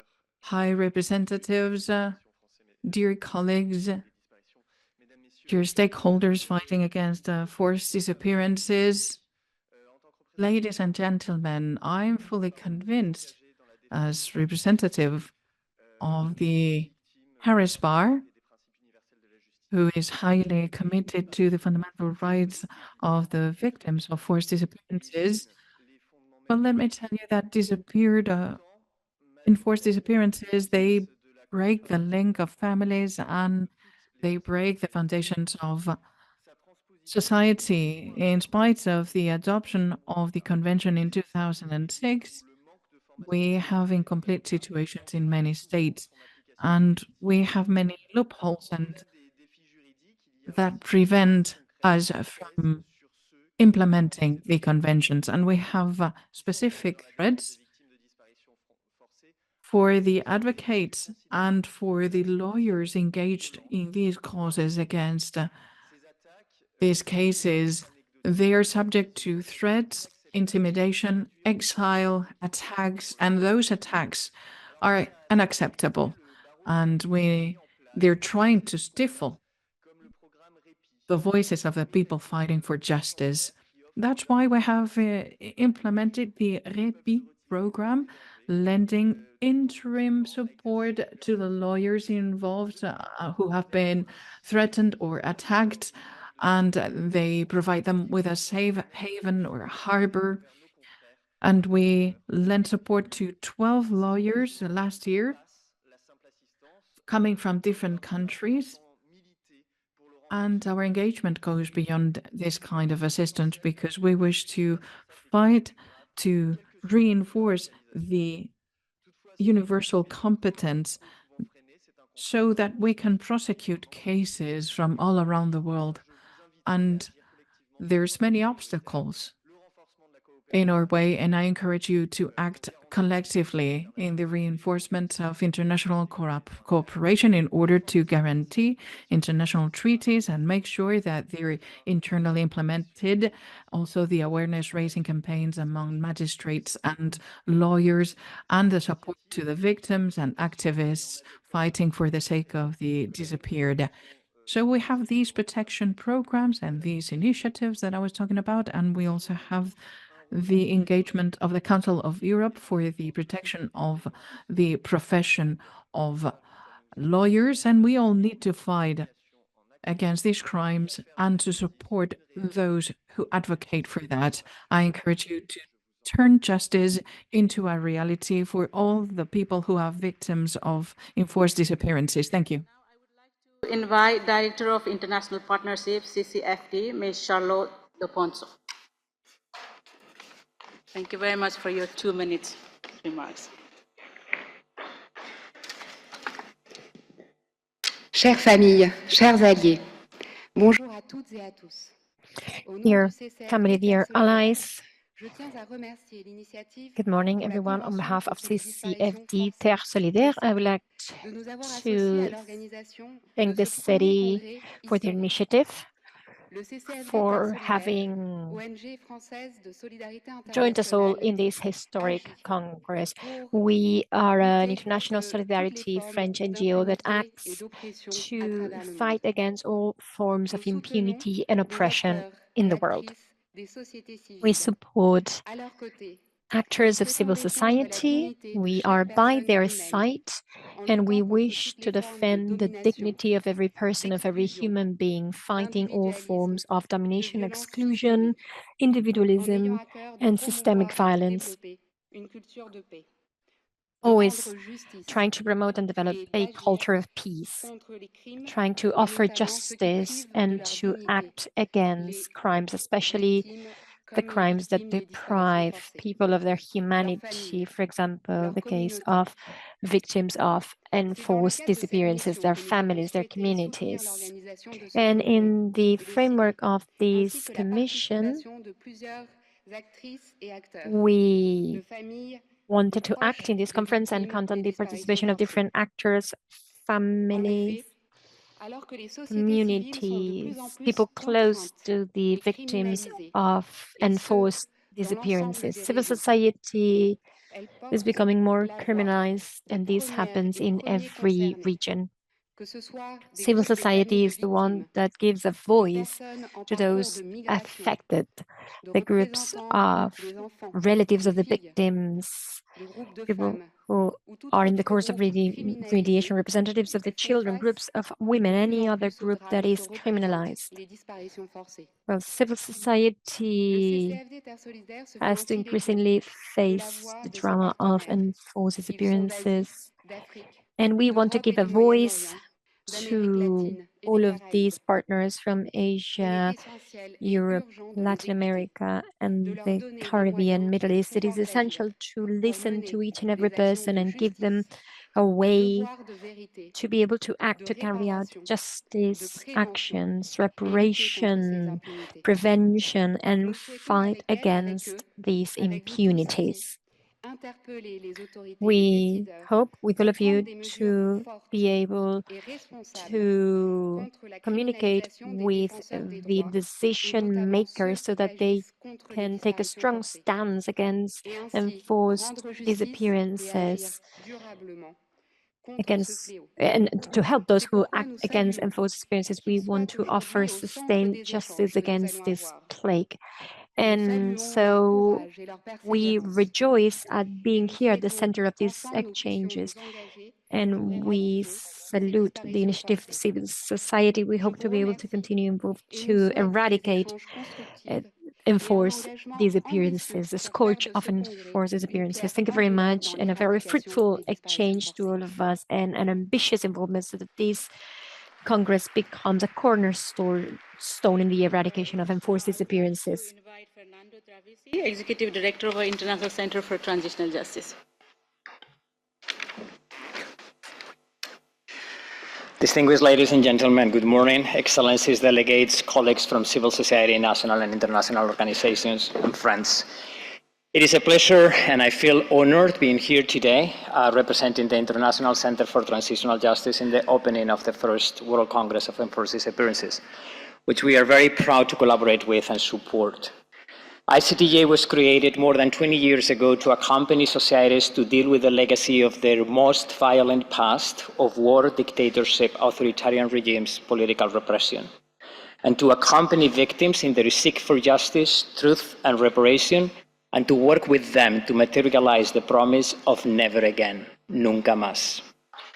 Through our work in countries like Lebanon, Syria, Colombia, the Gambia, Libya, Yemen, Ukraine, Afghanistan, and many others, and with a commitment to work in any place where the need arises, ICTJ will continue fighting against the impunity of the perpetrators of this heinous crime and working side by side with victims and families. And among many other commitments, we concretely pledge to strengthen the capacity of the families of the disappeared and organizations who support them to advocate for effective search and investigation processes. We also pledge to advocate for socioeconomic and psychosocial support to victims that considers the specificity of enforced disappearances-related human rights violations and their disproportionate impact on women, children, and vulnerable groups. We pledge, through the provision of comparative experiences and lessons learned, to build and develop the capacity of official search and investigation processes on how to take a victim-centered approach. We pledge to continue advocating for the establishment and implementation of reparation programs for victims and their families, including fair and adequate compensation, restitution, rehabilitation, satisfaction, and guarantees of non-repetition. In sum, we pledge to continue working for and with everyone around the world who have experienced the anguish and trauma of losing a loved one to the unknown. We pledge to continue supporting the families who, against all odds, never give up searching and never give up demanding the truth. We hope for the day that you finally find the justice you seek will come soon, and we pledge to remain by your side until it does. Thank you. Thank you very much, Fernando, for very specific and very clear pages. I would now like to request Ms. Agnes Calamard, Secretary General of Amnesty International, for her pages.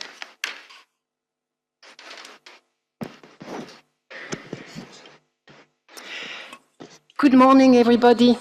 It's a pleasure to be here today. I would like to begin maybe away a bit from enforced disappearance. And I would like to replace the World Congress in 2025. We are meeting today at a time when the dangerous trends of the last decades are amplified, strengthened, and multiplied.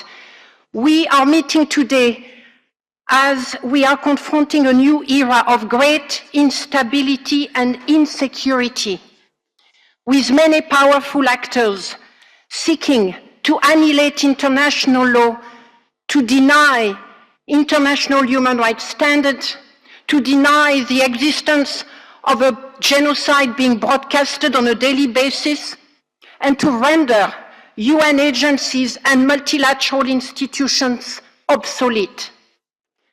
This is when and where we are meeting, and we cannot run away from that reality. Neither can we run away from the fact that enforced disappearances and missing people have never been so high and will continue to be high, because authoritarian practices are multiplying the world over. And enforced disappearance is part and parcel of the way authoritarians behave and rule and instill fear. And we heard about all the families that are fighting and have been fighting against that for years. We are here because of the past and the present, but we must be here too for the future. We must be here thinking of what we have learned over the last 2 decades, but also of what we must build for 2048, for the generations to come. International solidarity in an era where powerful actors are trying to annihilate all the learnings of the last 40, 50, 60 years is going to be key. And we are here today to remind those actors that we will rise to the challenge, that we will rise and protest, that we will challenge their propaganda, that we will be here to defend those who have disappeared and who are not here today. We are here because we want to be present and to fight for the future and for a better world. And we are here because we want to defend those who cannot be here. I would like to also demand of all of us that by understanding the reality, by understanding that some powerful actors want to destroy what was put in place in 1948, that does not mean that we must sacralize what was put in place in 1948. We must be prepared to challenge ourselves. This must be a turning point. We are not just here to remind us of what was done in the past, to remember the good standards and practices. We must be prepared to look and evaluate them, and if they are not fit for purpose, let's imagine new ones.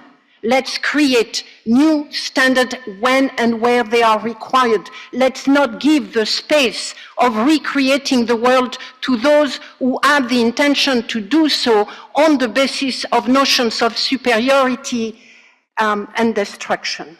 So thank you very much. Let's make that meeting a turning point for enforced disappearance, and let's come together because the challenges are huge. Thank you very much. Thank you very much, Ms. Palomar. I would like to request Ms. Elise Mugwe, President of International Federation for Human Rights, FIDS, for her 2 minutes, please. Thank you very much.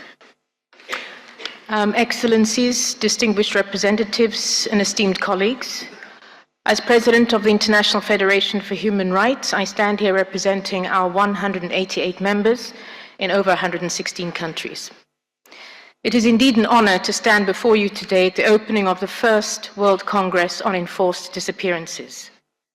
The International Federation for Human Rights has been deeply committed to the fight against enforced disappearances for decades.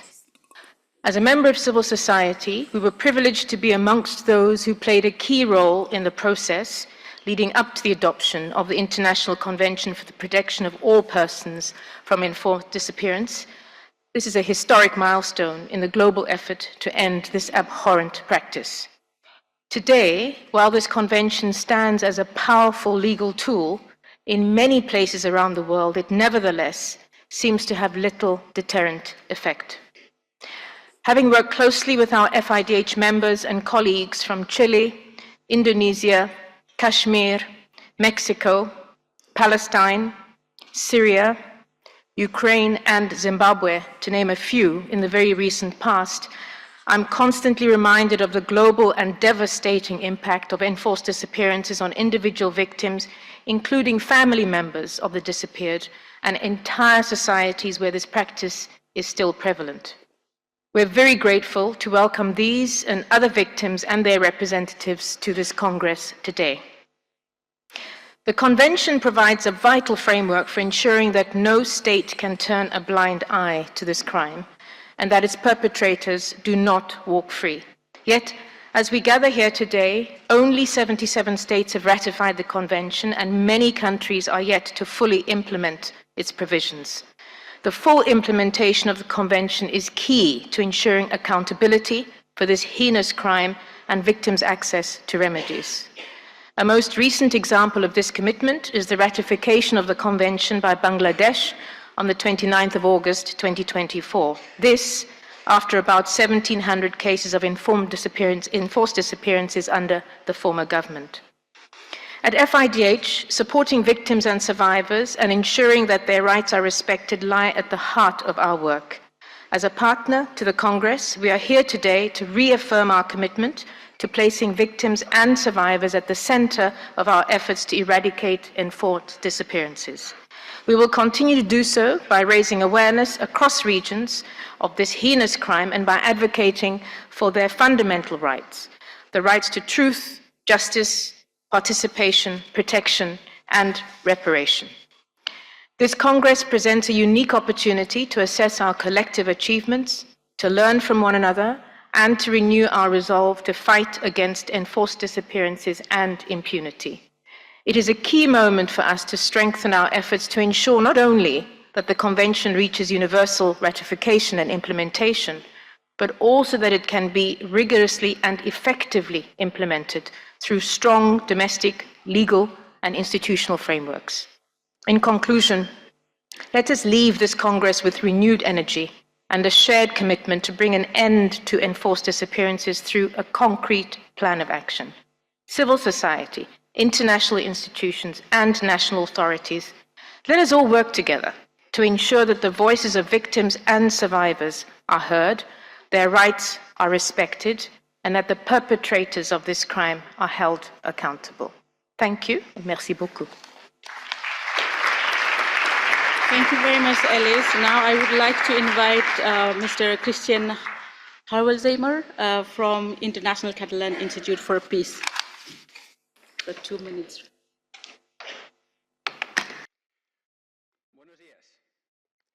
Good morning.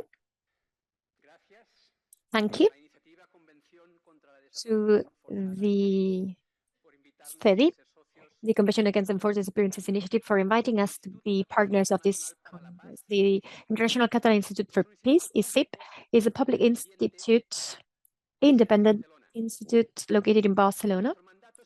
Our mandate is to promote peace culture, both in our society and internationally.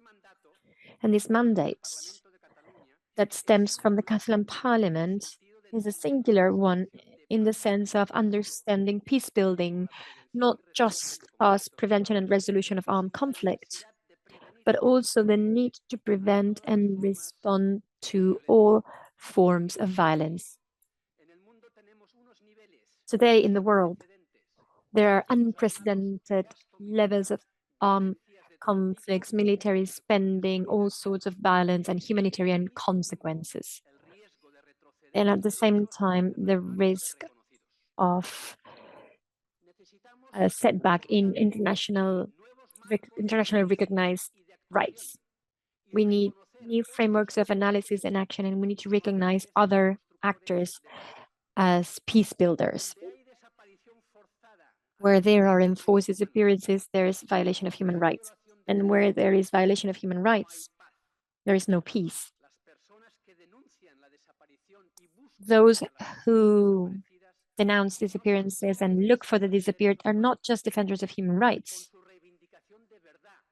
With their claim for truth, justice, reparation, and non-repetition, they are protectors and defenders of peace and democracy. At ICIP, we are committed to work alongside those who search, mainly women, and to promote their recognition as peace builders. Thank you very much, Christian. Now I would like to request Antoine Bernard from Reporters Without Borders. Bonjour à toutes et à tous. À l'échelle mondiale, good morning, everyone. Today, we are testimony to a fact. Freedom of the press is threatened by those who should guarantee it, public authorities. This observation was formulated in 2024 during a world classification of freedom of the press by Reporters Without Borders, and this observation is confirmed when we see that half of the disappeared reporters have been kidnapped by political forces, by political leaders. They are responsible for more than 45% of enforced disappearances of journalists all over the world. How can we imagine that the states that are supposed to protect freedom of the press are the ones who orchestrate enforced disappearance of journalists, or the ones who wash their hands when this happens?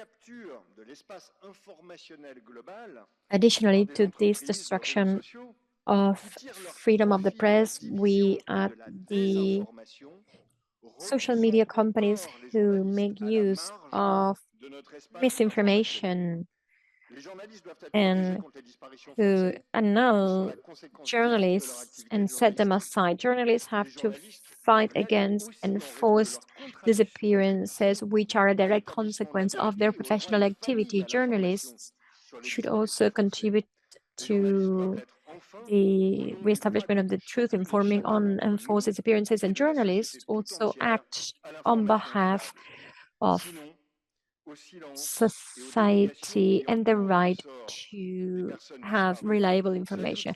Otherwise, the silence and the negation around disappeared will add to fake news and lies. So this Congress is a reality and a call to action. But we have to respond to this with the ratification of the International Convention. Reporters Without Borders participates for the first time in this conference, and it is proud of being involved in the ratification of the convention and researching on disappeared journalists and acting also with national and international justice for the sanctioning of the perpetrators and the reparation of the victims. I will end by expressing my emotion and my gratitude to all those who have inspired the creation of this Congress, because this opens up a stage of reform in our obstinate path to eliminate forced disappearances.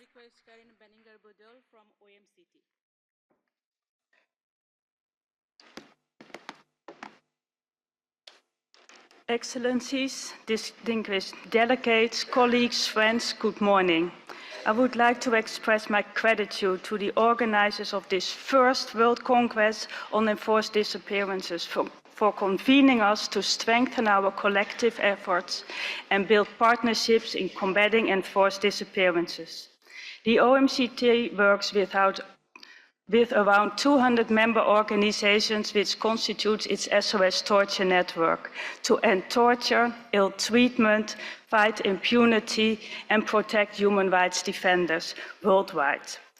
In our work, we again and again observe that enforced disappearances are intrinsically linked with the practice of torture. Firstly, those who forcibly disappeared often endure torture and other ill treatment during the period when their whereabouts are unknown and they are denied access to legal counsel and family members. And forced disappearance significantly increases the risk of torture.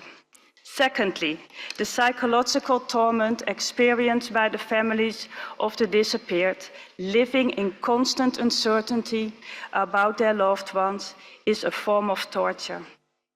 Thirdly, family members and human rights defenders who seek the truth are often themselves subjected to intimidation, torture, ill treatment, or even death.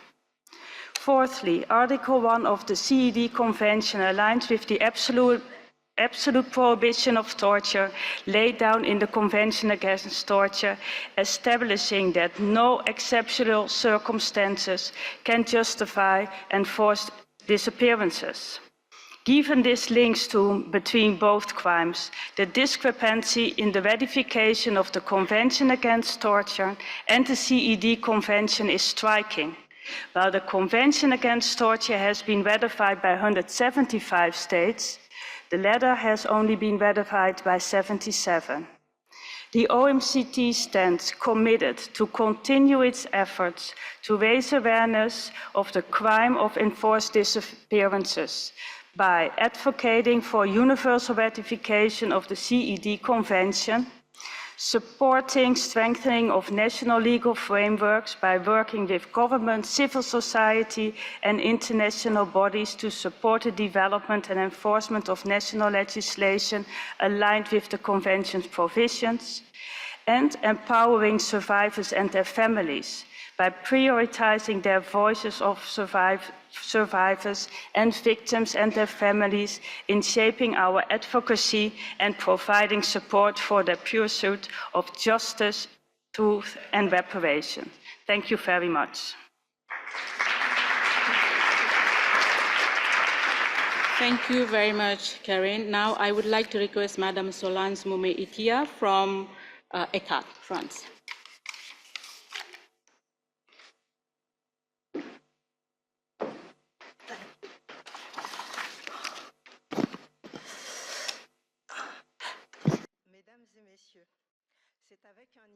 Ladies and gentlemen, it is a great honor for me to address you today on behalf of ACAT in France, a Christian ecumenical and laicist organization in France. We are active militants advocating for the abolition of torture, death penalty, and for the protection of the rights of asylum seekers.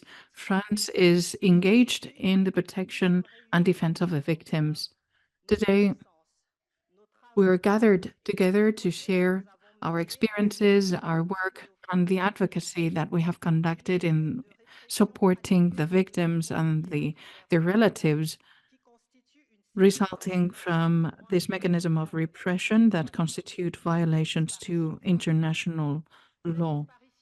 the enforced disappearances are not just statistics, there are lives behind, broken families, and communities incapable of surmounting that challenge. Each phase, each person is a reminder of our collective response as expressed by Victor Hugo, the inviolability of the lives of the people is the human right and the right to life, and it is our right to stand for it. For 50 years, we are a historic partner of organizations standing for human rights, like the May Square women fighting for their disappeared loved ones. And we also advocate among states frequently in order to find disappeared people like Mamadou, one important advocate in Guinea. And we intervene in different countries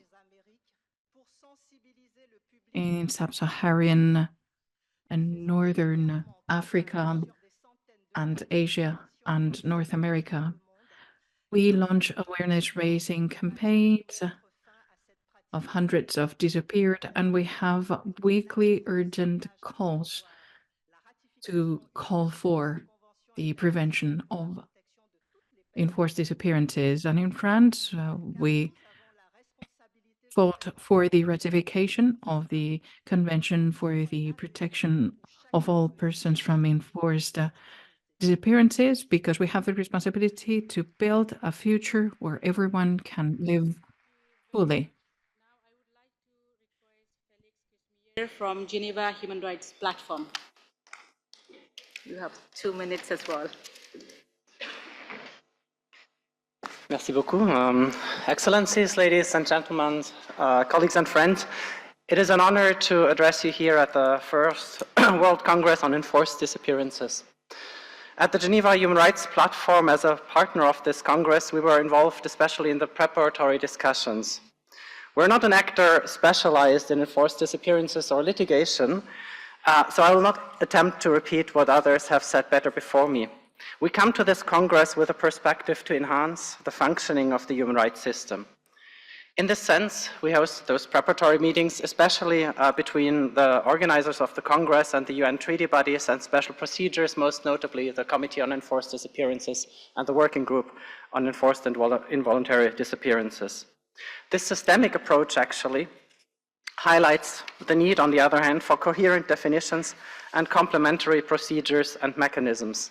And this is also why, forward-looking, we have also registered a pledge to this World Congress at the Human Rights Platform, jointly actually with the Paris Human Rights Center here, represented by its director, Professor Olivier de Frouville, to commit to facilitate the constitution of a network of experts to exchange on strategies and prospects in prosecuting enforced disappearances, both as a crime against humanity and as an autonomous crime at the international and domestic levels. This will come as a follow-up to the 2 panels of the World Congress later today and tomorrow dedicated to the fight against impunity. To this end, the 2 academic institutions commit to organize a first seminar of experts in 2025. And I think it's just with this perspective of forward-looking that we invite also as the academic community more of an interaction on the furthering the fight against enforced disappearances. Thank you.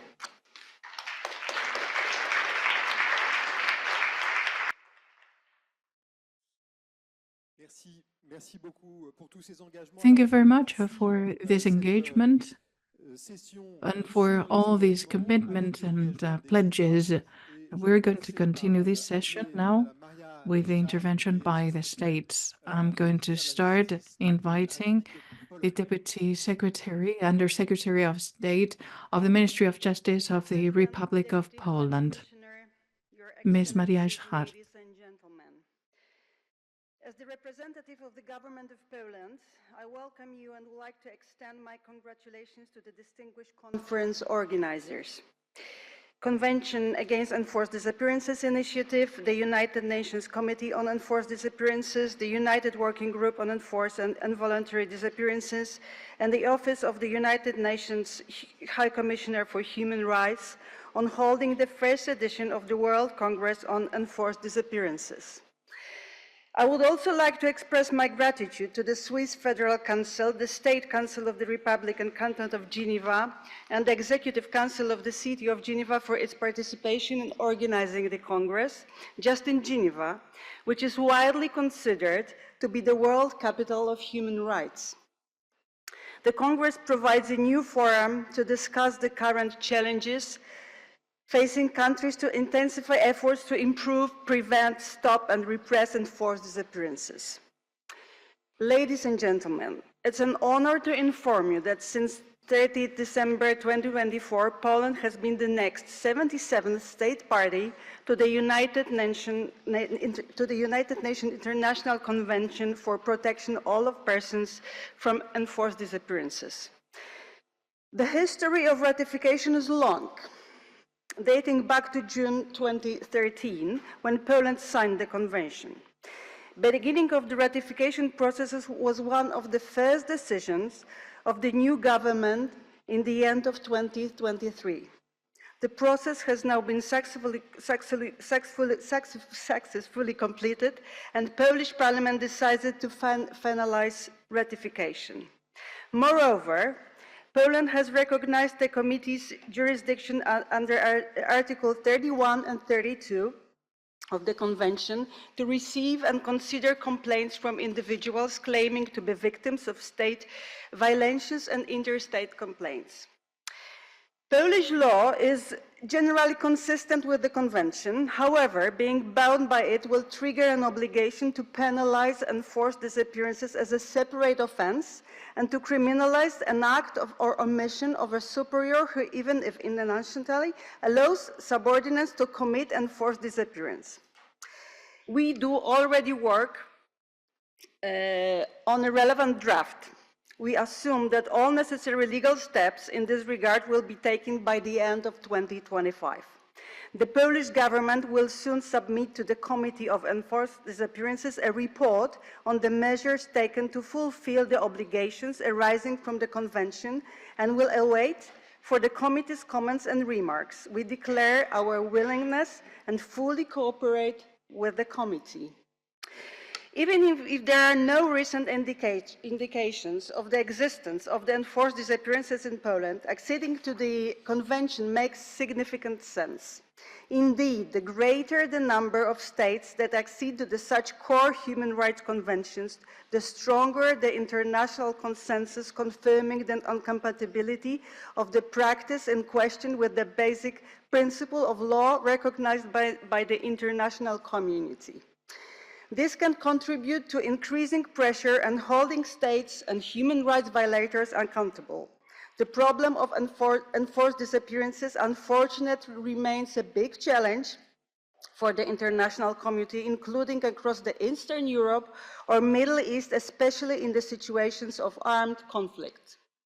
Therefore, the National Prosecutor's Office in Poland intends to organize consultations for prosecutors conducting criminal proceedings in cases of international crimes in Ukraine, also with the participation of representatives of the Working Group on Enforced or Involuntary Disappearances. We know that human rights defenders are often victims of enforced disappearances. Poland is actively promoting the role of human rights defenders and the need to protect them. This aspect will be one of the main topics of interest for Poland during its ongoing presidency of the Council of the European Union. Your Excellencies, Poland undertakes to provide other states that are not a party of the Convention with any assistance in carrying out its ratification process by strengthening intergovernmental cooperation. We are ready to share good practices with regard to the implementation of the Convention and other instruments and standards related to the enforced disappearances. The activities I mentioned are Polish pledges to demonstrate our commitment to the global fight against enforced disappearances and readiness to take action. Thank you very much.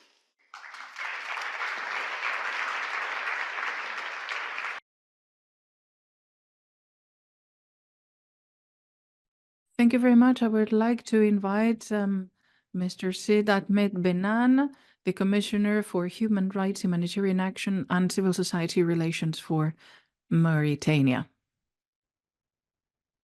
Thank you very much, Mr. Chair.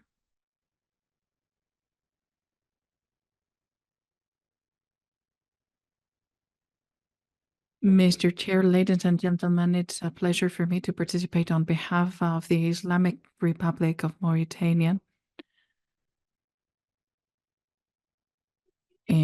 to share our experiences in the First World Congress on Enforced Disappearances. We have been working, and it's already published in the official bulletin of the state, the ratification of this convention.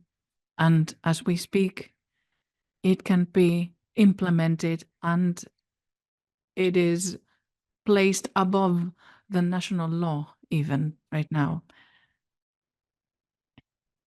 It's going to improve all the laws regarding the fight against disappearances, and there is a distinction for the prohibition and the banning of human trafficking and the creation of a national tool in the educational system and the different actions to collaborate with the Human Rights Committee and the protection of personal data, and also to facilitate an electronic portal that can welcome any claims against police agents. And we have another action to increase the control on the detention premises and the strengthening of the rights of the people who have been arrested and guarantee their rights. In that sense, I would like to talk about the following commitments. The first one, to draft an action plan for the implementation of the convention for the fight against enforced disappearances, and also to take all the necessary actions to guarantee the rights of the victims. And thirdly, to organize campaigns, awareness-raising campaigns, in order to detect any behavior that can be considered as defenselessness, and then to work in order to strengthen a constructive dialogue with the international community so that there is justice. Before I finish, I would like to talk with my colleagues that have come before us. I would like to ask them not to confuse the fight. We are at the Committee for Human Rights to find the truth of the cases of disappeared forces. You don't have a different fight than we do. It's the same fight. We share the same fight. You are there, affected as relatives, and we are affected in a threefold way on behalf of the victims, our companions, and also from the standpoint of families, because you're witnessing unbearable situations, and we also have a responsibility as a state. I think that you will be kept abreast of a process that has been initiated in the Transition for Justice program, and we are in constant contact, and we're holding conversations with the associations that you're representing. And I think that we're making progress, we're making headway, and I think that our presence here expresses our political will, a clear political will, clearly defined by our government. Thank you. And to do it together, listening to everyone and respecting everyone. I would like to invite Mr. Haig Sargsyan from Armenia.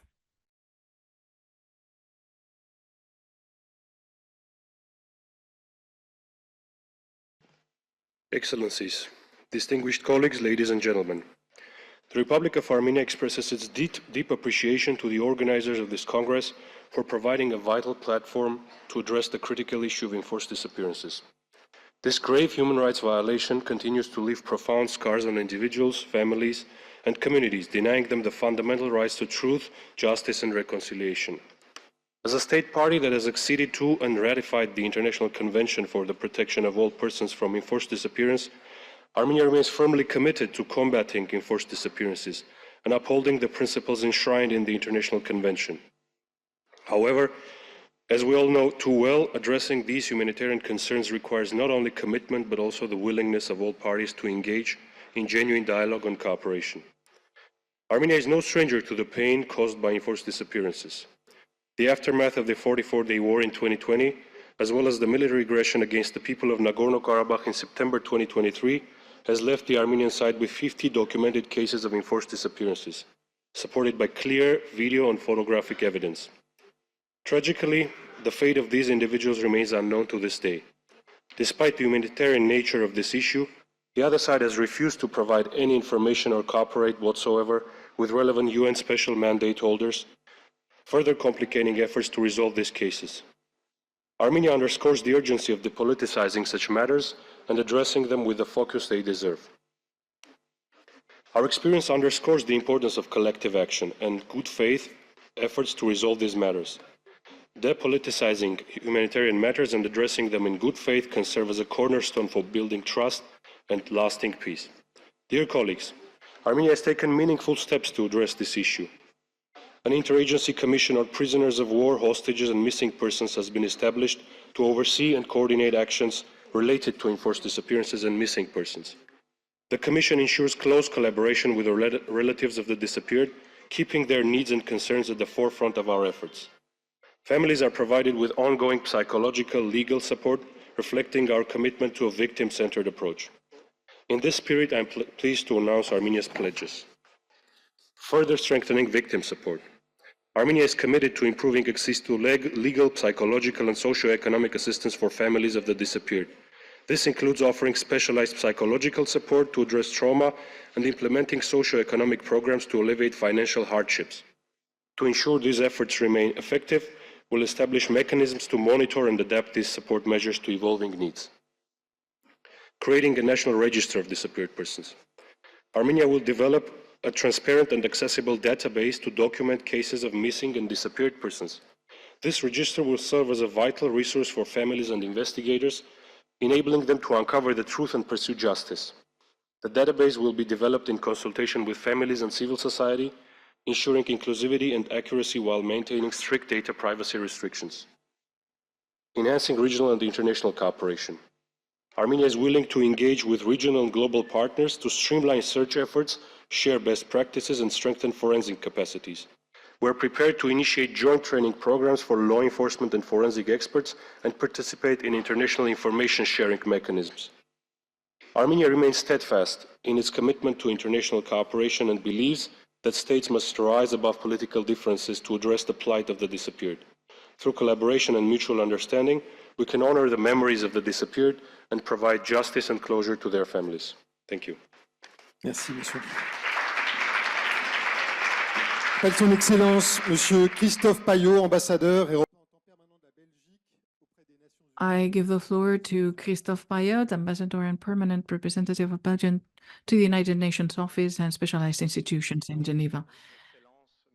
Mr. Chairman, ladies and gentlemen, Belgium is honored to participate in this first World Congress on Enforced Disappearances, and we would like to thank the organizers for this initiative of goodwill to fight against this scourge for its eradication. More than 20 years after the adoption of the Convention for the Protection of All Persons from Enforced Disappearances, this is still a current challenge. The Committee on Enforced Disappearances and Task Force on Enforced Disappearances shows that this is still a hot topic. We are grateful for the efforts put in by the task force. Their work allows the families to unveil the truth, get justice, and achieve timely and fair reparations. Belgium has always been at the forefront in the fight against human rights violations, and we're talking about one of the priorities currently in the Human Rights Council. In accordance with this spirit and in accordance with the recommendations, our country has ratified the convention in the year 2011, and Belgium is using the recommendations that have been approved in order to talk about the convention with more than 130 interventions in the last cycle. Belgium is committed to pursue their efforts of advocacy, recommending the non-signing parties to ratify the convention, and secondly, to achieve the acknowledgement of the competencies of the committee to examine all the measures in the framework of the convention, and thirdly, to organize training exchanges in order to reinforce the good practices. Thanks to this effort, we expect for the next Congress to congratulate itself for the advances made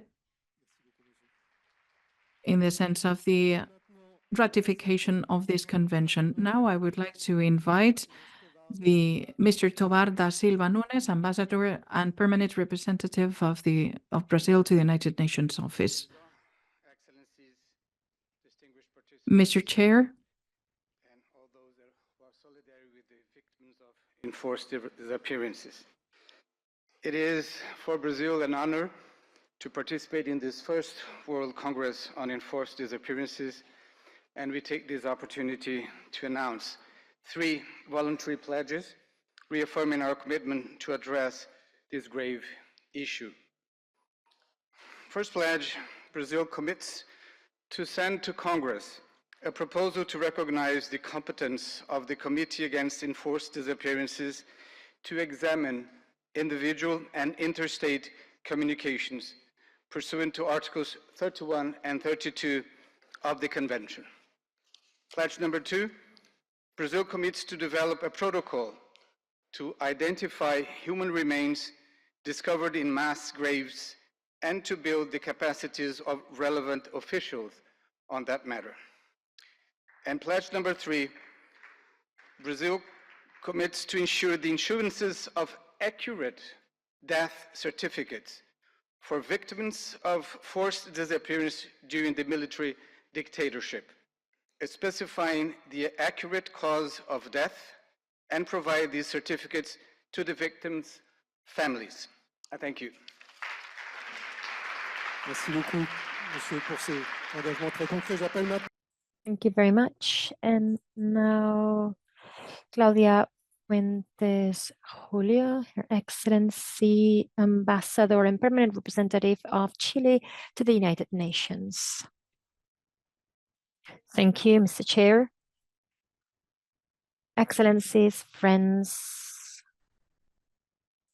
it is an honor to represent Chile in this Congress to strengthen the commitment of my country in the fight against enforced disappearances, a topic which is a very sensitive one, a very painful one for the Chilean, an issue we've been working on for more than 30 years after the democratic transition, striving for truth and justice. For that reason, today, it is my honor to present 2 specific and concrete pledges on behalf of Chile. First, we will continue to make headway in the implementation of the national plan to search for truth and justice, ensuring the participation of relatives and society at large in this process. This is a permanent public policy with the aim of clarifying the circumstances of their disappearance or death and final destination of the victims in the framework of the military dictatorship ending in 1990. Secondly, and with the aim of advancing in the incorporation of the standards of the International Convention for the Protection of all Persons Against Enforced Disappearances, we will continue to promote 2 draft bills. The first one, introducing the legal status of absent due to enforced disappearance and creating a special registry with the aim of complying with the obligations of recognition and reparation of the victims. Second one, the draft bill that will modify the city code, modifying the crime of enforced disappearance and therefore filling a significant void in our legislation. This crime at the moment is only considered to be a crime against humanity in our legislation, with the role of co-legislature to promote this project. To finish, I would like to stress that Chile once more strengthens its permanent commitment with the protection and promotion of human rights, its will to continue to work for truth, justice, reparation, and to guarantee the non-repetition of enforced disappearances. Thank you very much.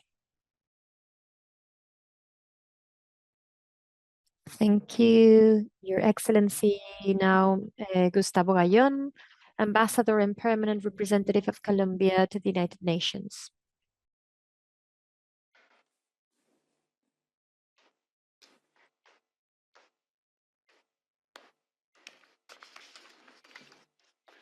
Muchas gracias. Un saludo cordial. Thank you very much.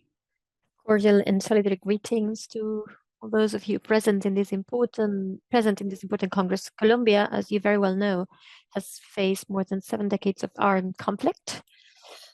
As per the report of our Commission of Truth, more than 120,000 persons have been forcibly disappeared in our country due to the lack of access to justice. This figure could even be twice as much. And as was identified by the Committee Against Enforced Disappearances in its most recent visit to our country, unfortunately, this is a phenomenon that has not ceased. Precisely yesterday, organizations of civil society told us how they, in 2022-2023, documented the disappearance in just one city of more than 100 girls and women between 14 and 22 years of age. Additionally to that, and despite the efforts of the national government, we continue to receive claims of enforced disappearances, even with the participation of state agents. For these reasons and many more, and with deep humbleness, it is an honor for me today to present here Colombia's pledges to continue to fight against the enforced disappearance of persons and promoting a full respect for life and dignity of the victims and their family members. Colombia first pledges to strengthen the institutional capacity and the allocation of necessary resources for the search of the disappeared. Secondly, to guarantee that the gender perspective and the differential approach of the institutions of vulnerability will be fully integrated in the plans and actions related to prevention and protection against enforced disappearances. Third, strengthening the national registry of the disappeared and taking strides in the establishing of regional, national, international databases that are interconnected on the number of disappeared. Fourth, to support, consult, and involve civil society, especially the victims, their families, and their representatives during the processes to search and investigate in order to continue strengthening, articulating, and coordinating with the authorities. Fifth, strengthening interinstitutional collaboration and the exchange of learnings with other states to share good practices vis-a-vis the ratification and application of the International Convention for the Protection of All Persons Against Enforced Disappearances. Six, supporting regional and international mechanisms in charge of fighting against enforced disappearances and following their recommendations. Seven, improving the regional and international cooperation related to the search for the disappeared, psychological support for the victims. Additionally, We will continue to explore other commitments. It is our duty as states, as representatives of the government, but also as human beings, to do everything in our power so that not a single person, not a single family has to again face the horrors of enforced disappearance. Thank you very much.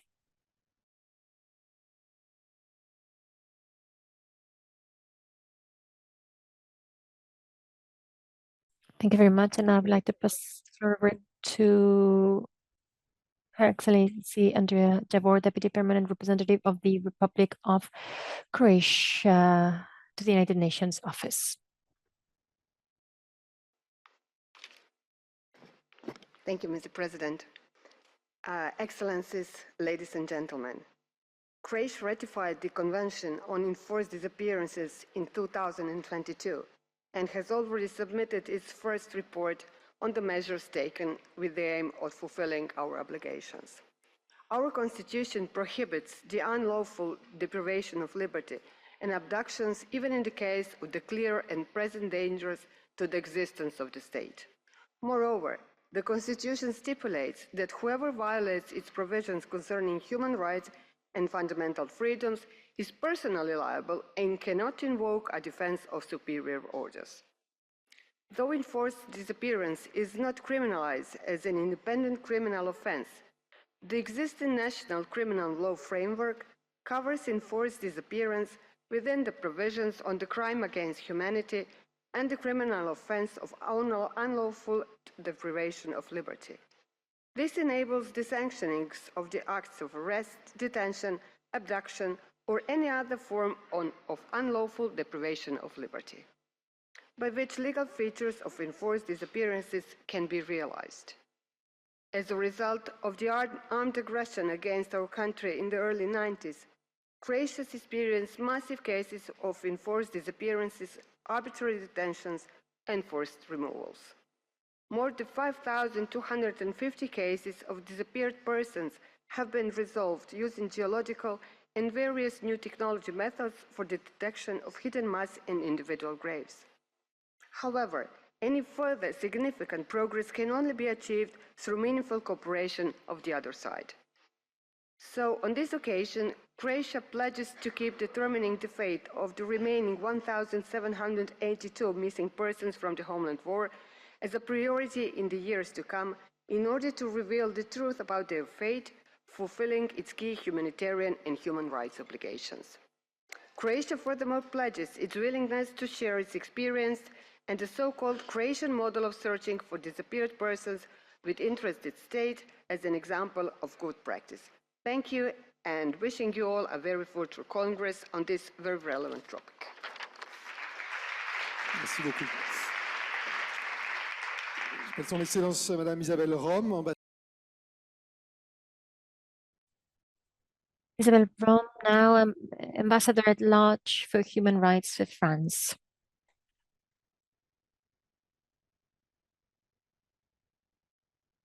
Ladies and gentlemen, France appreciates this initiative, this Convention Against Enforced Disappearances initiative, the task force, the Commissioner for Human Rights for the organization of this first Congress on enforced disappearances. France co-sponsors this event and it has a full motivation to make this Congress into a success. So France pledges specifically to fight against enforced disappearances at different levels, and I would like to convey these presently. First of all, France will reinforce its diplomatic actions in favor of the universalization of the convention, guiding its efforts towards the members who have not yet ratified the convention. In the summer of 2024, France and Argentina launched a joint campaign for 125 countries. 5 have ratified the convention in the past few years, and France will continue to mobilize in the coming years for that. And secondly, demanding justice is a priority in the fight against enforced disappearances. Fighting these disappearances is fighting against the impunity of passing time. And with this goal in mind, France will support existing international mechanisms. This is the reason why France will support the creation and strengthening of the solidarity network led by the victims. Third, for justice to be made systematically and effectively, training in the legal treatment of enforced disappearances is essential. We need to train the representatives of the media, the judiciary, or the chain of justice. And France commits to programs to that end. Our commitment is not only on this field, but we need to make all society aware. We need a collective awareness. And for that reason, France aims at mobilizing its consular and diplomatic network to organize events, memorials, or artistic and cultural and cooperation events to this end. Fifth, this awareness raising goes through communication through digital means to reach the broader public. For example, with the occasion of the International Day for Truth and the day devoted to the victims of enforced disappearances. Six, for these fights to continue to proceed, we need to work with the youth.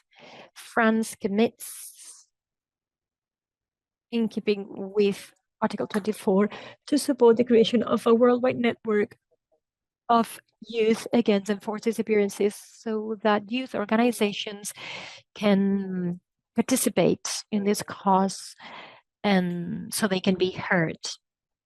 Aside from respecting these commitments, specific pledges, France will work to eradicate this crime wherever it takes place and to offer an answer to family members in their fight for truth and justice. Thank you very much. And now we would like to call upon Ms. Bafu Cheng, Human Rights Counselor of the Permanent Mission of the Gambia to the United Nations Office. Excellencies, distinguished delegates, good afternoon to you all. On behalf of the Republic of the Gambia, I would like to begin by congratulating the organizers for their remarkable efforts in convening this critical platform. We also extend our heartfelt appreciation to all stakeholders involved in making this Congress a reality, providing a much-needed opportunity to address the global challenge of enforced disappearances. The Gambia reaffirms its unwavering commitment to the fight against enforced disappearance and the promotion of accountability and justice for all.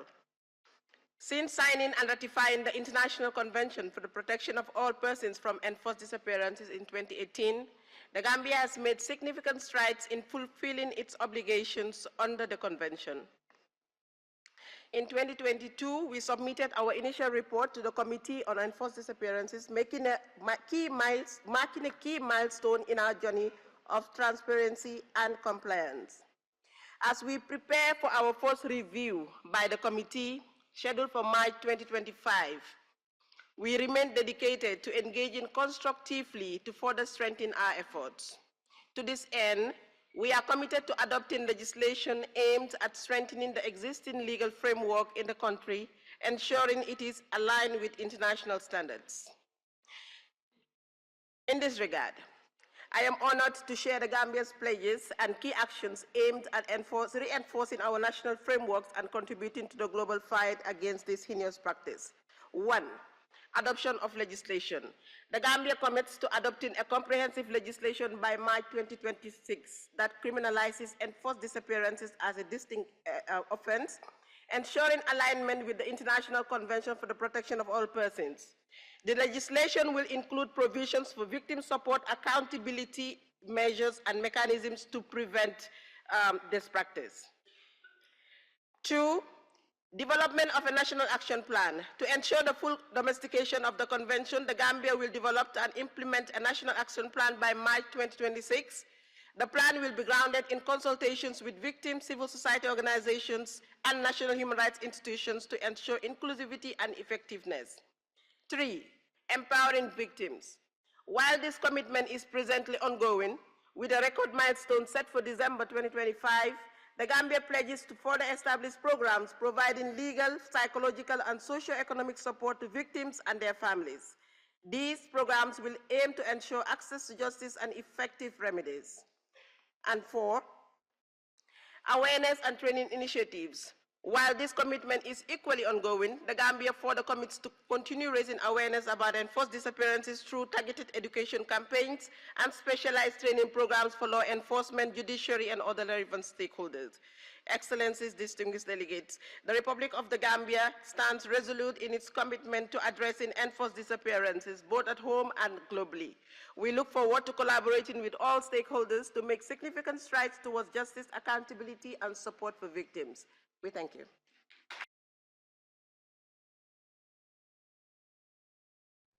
Thank you very much. And now on to Nicola Gilaf, Ambassador, Permanent Representative and Charge d'Affaires of the Federal Republic of Germany to the United Nations.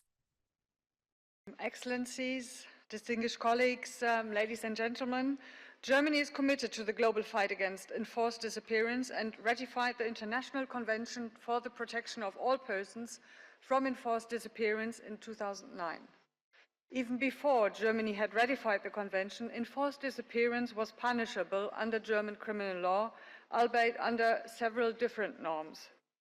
The federal government has since considered the recommendation of the Committee on Enforced Disappearances to create a single unified penal norm, and in the context of a recent reform of the German Code of Crimes against International Law, took the opportunity to introduce such a unified norm. A new section, the paragraph 234b, was added to the German Criminal Code. This provision contains a definition in line with the Convention and thus follows the recommendation of the Committee.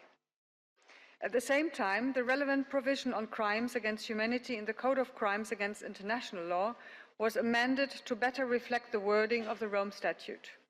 Both amendments came into effect on August 3, 2024, last year. Furthermore, Germany is committed to ending impunity to the most serious international crimes and aims to bring perpetrators to justice, either in international fora or before German courts. The Federal Prosecutor General has initiated inter alia so-called structural investigations into possible crimes against humanity in Syria since 2011 and Ukraine since March 2022. In both cases, this includes possible crimes of enforced disappearance.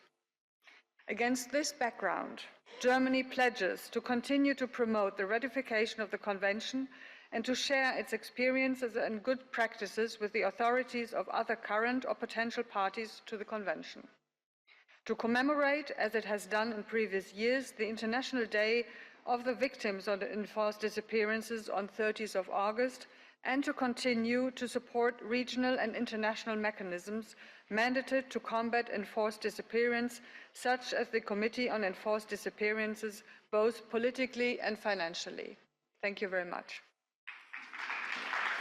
Merci. Merci beaucoup, Madame. Thank you very much. Now on to Mark Fischler, Ambassador and Permanent Representative of the Grand Duchy of Luxembourg to the United Nations.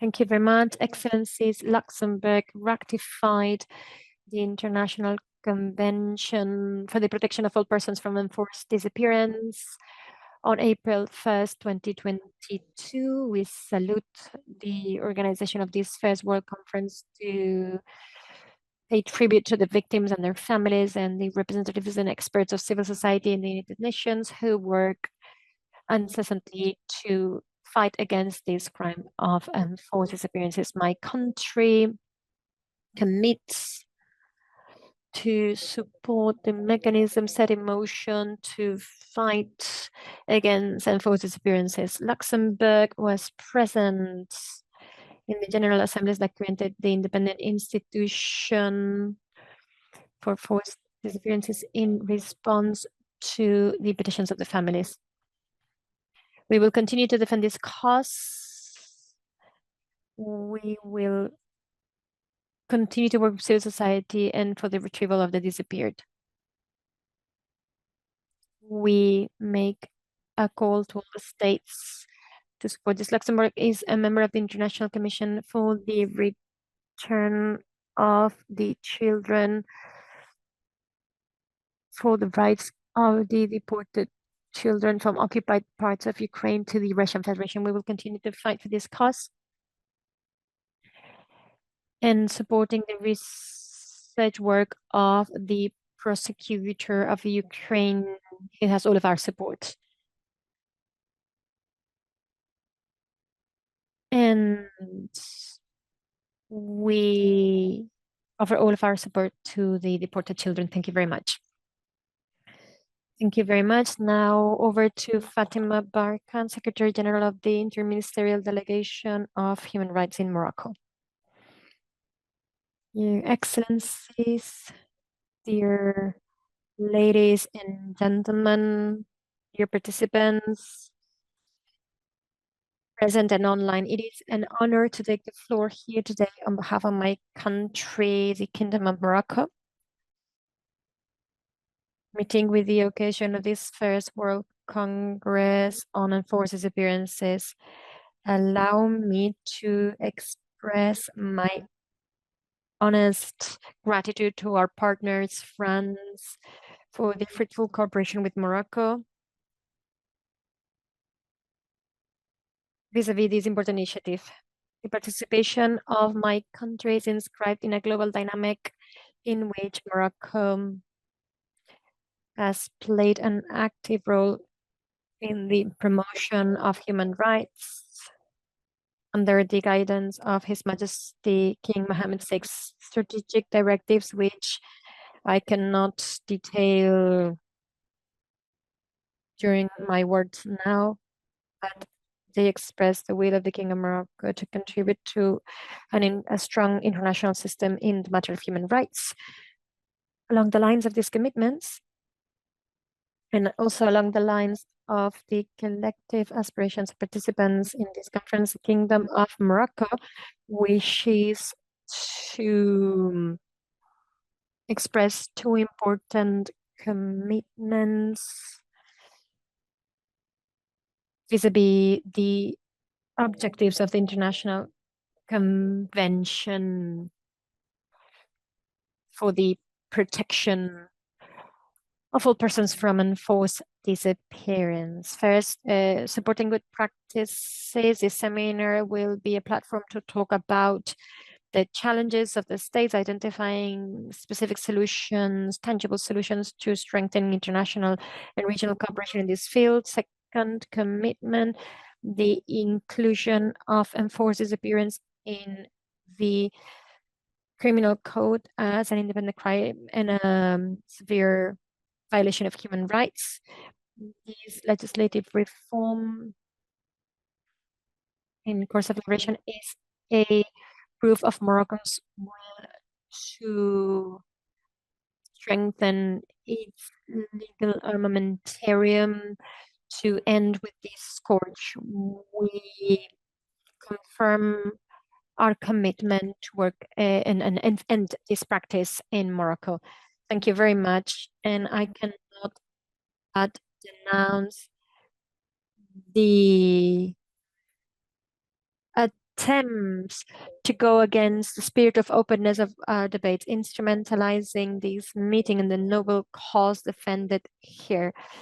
Here we are willing to talk about a very delicate topic, and if you allow me, I would like to address this message to those who are demonstrating. Morocco is one of the few countries in the region and also internationally to show an experience of an exemplary experience of transitional justice. This has borne fruit bearing in mind all of the cases of enforced disappearances, documenting them. So I would like to address those who defend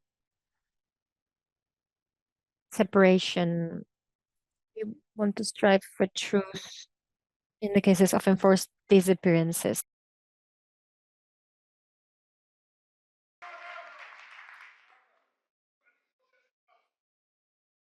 Évitons ces polémiques. Merci beaucoup.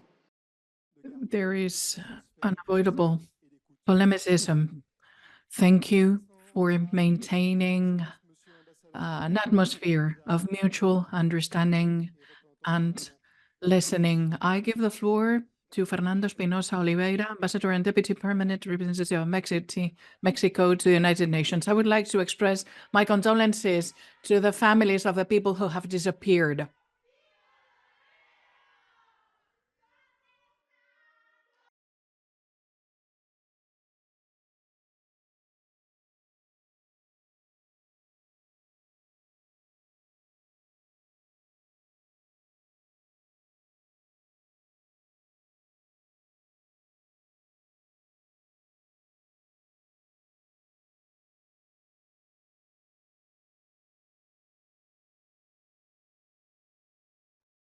Please, thank you. We have listened to your plea. Now, please, let's listen to the speaker. The search for the disappeared.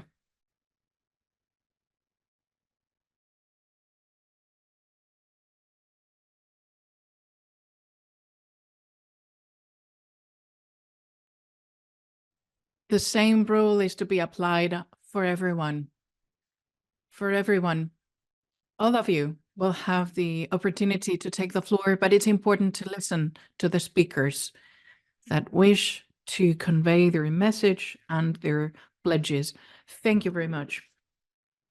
The search for the disappeared is a priority for the government of Mexico, and we acknowledge that the coordinated work by all the competent authorities is indispensable in order to steer the investigations towards a successful result. We have achieved great advances in terms of searches of the disappeared, and we have a robust agenda in that matter, but we also, at the same time, notwithstanding, acknowledge that we have important challenges ahead to be surmounted. That's why today, in the framework of this important initiative, we would like to share the four national pledges to be adopted by our country. First, to implement a nationwide strategy for the identification of humans by the usage of technological tools.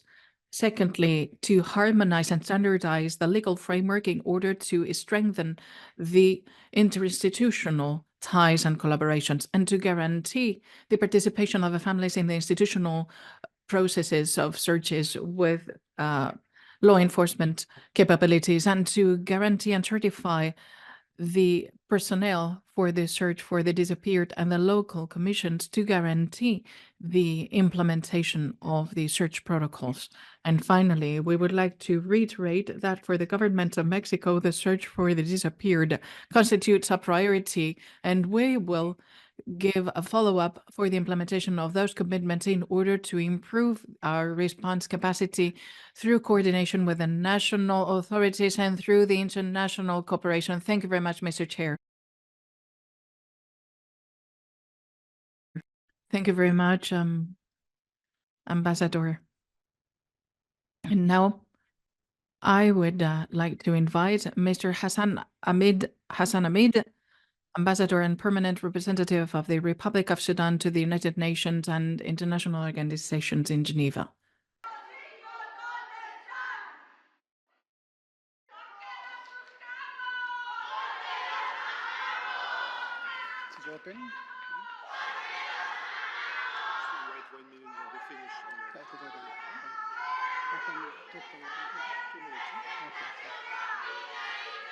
السيدات والسادة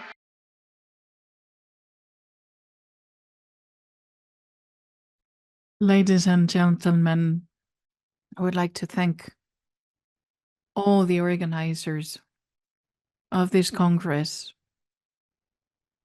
Currently, We are suffering from an armed conflict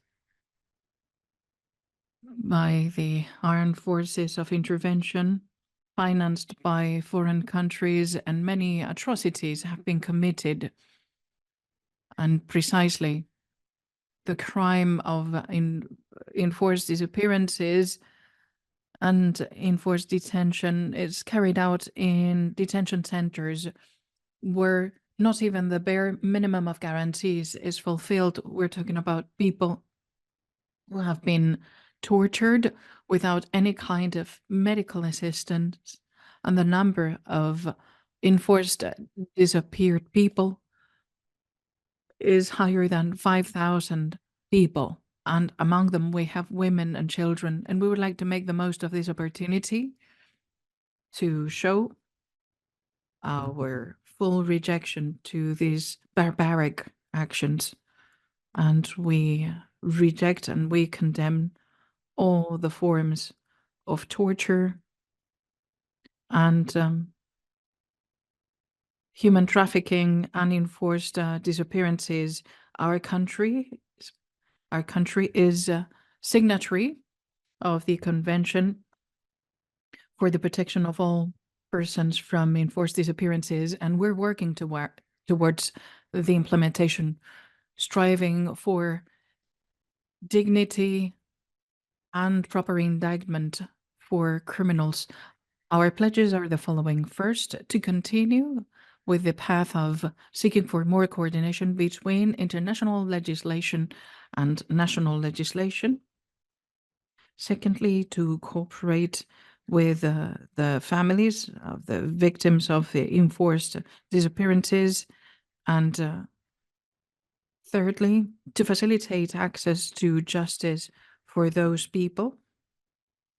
And fourthly, to elevate and to raise awareness on the subject matter of enforced disappearances, and also to achieve more training and capacity building of legal clerks and employees dealing with this challenge. And next, we would like to reinforce all the implementation mechanisms.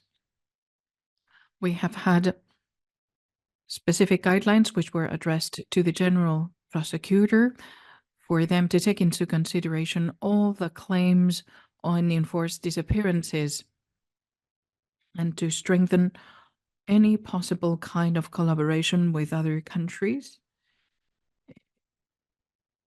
in the field of implementation of conventions against enforced disappearances. Thank you very much.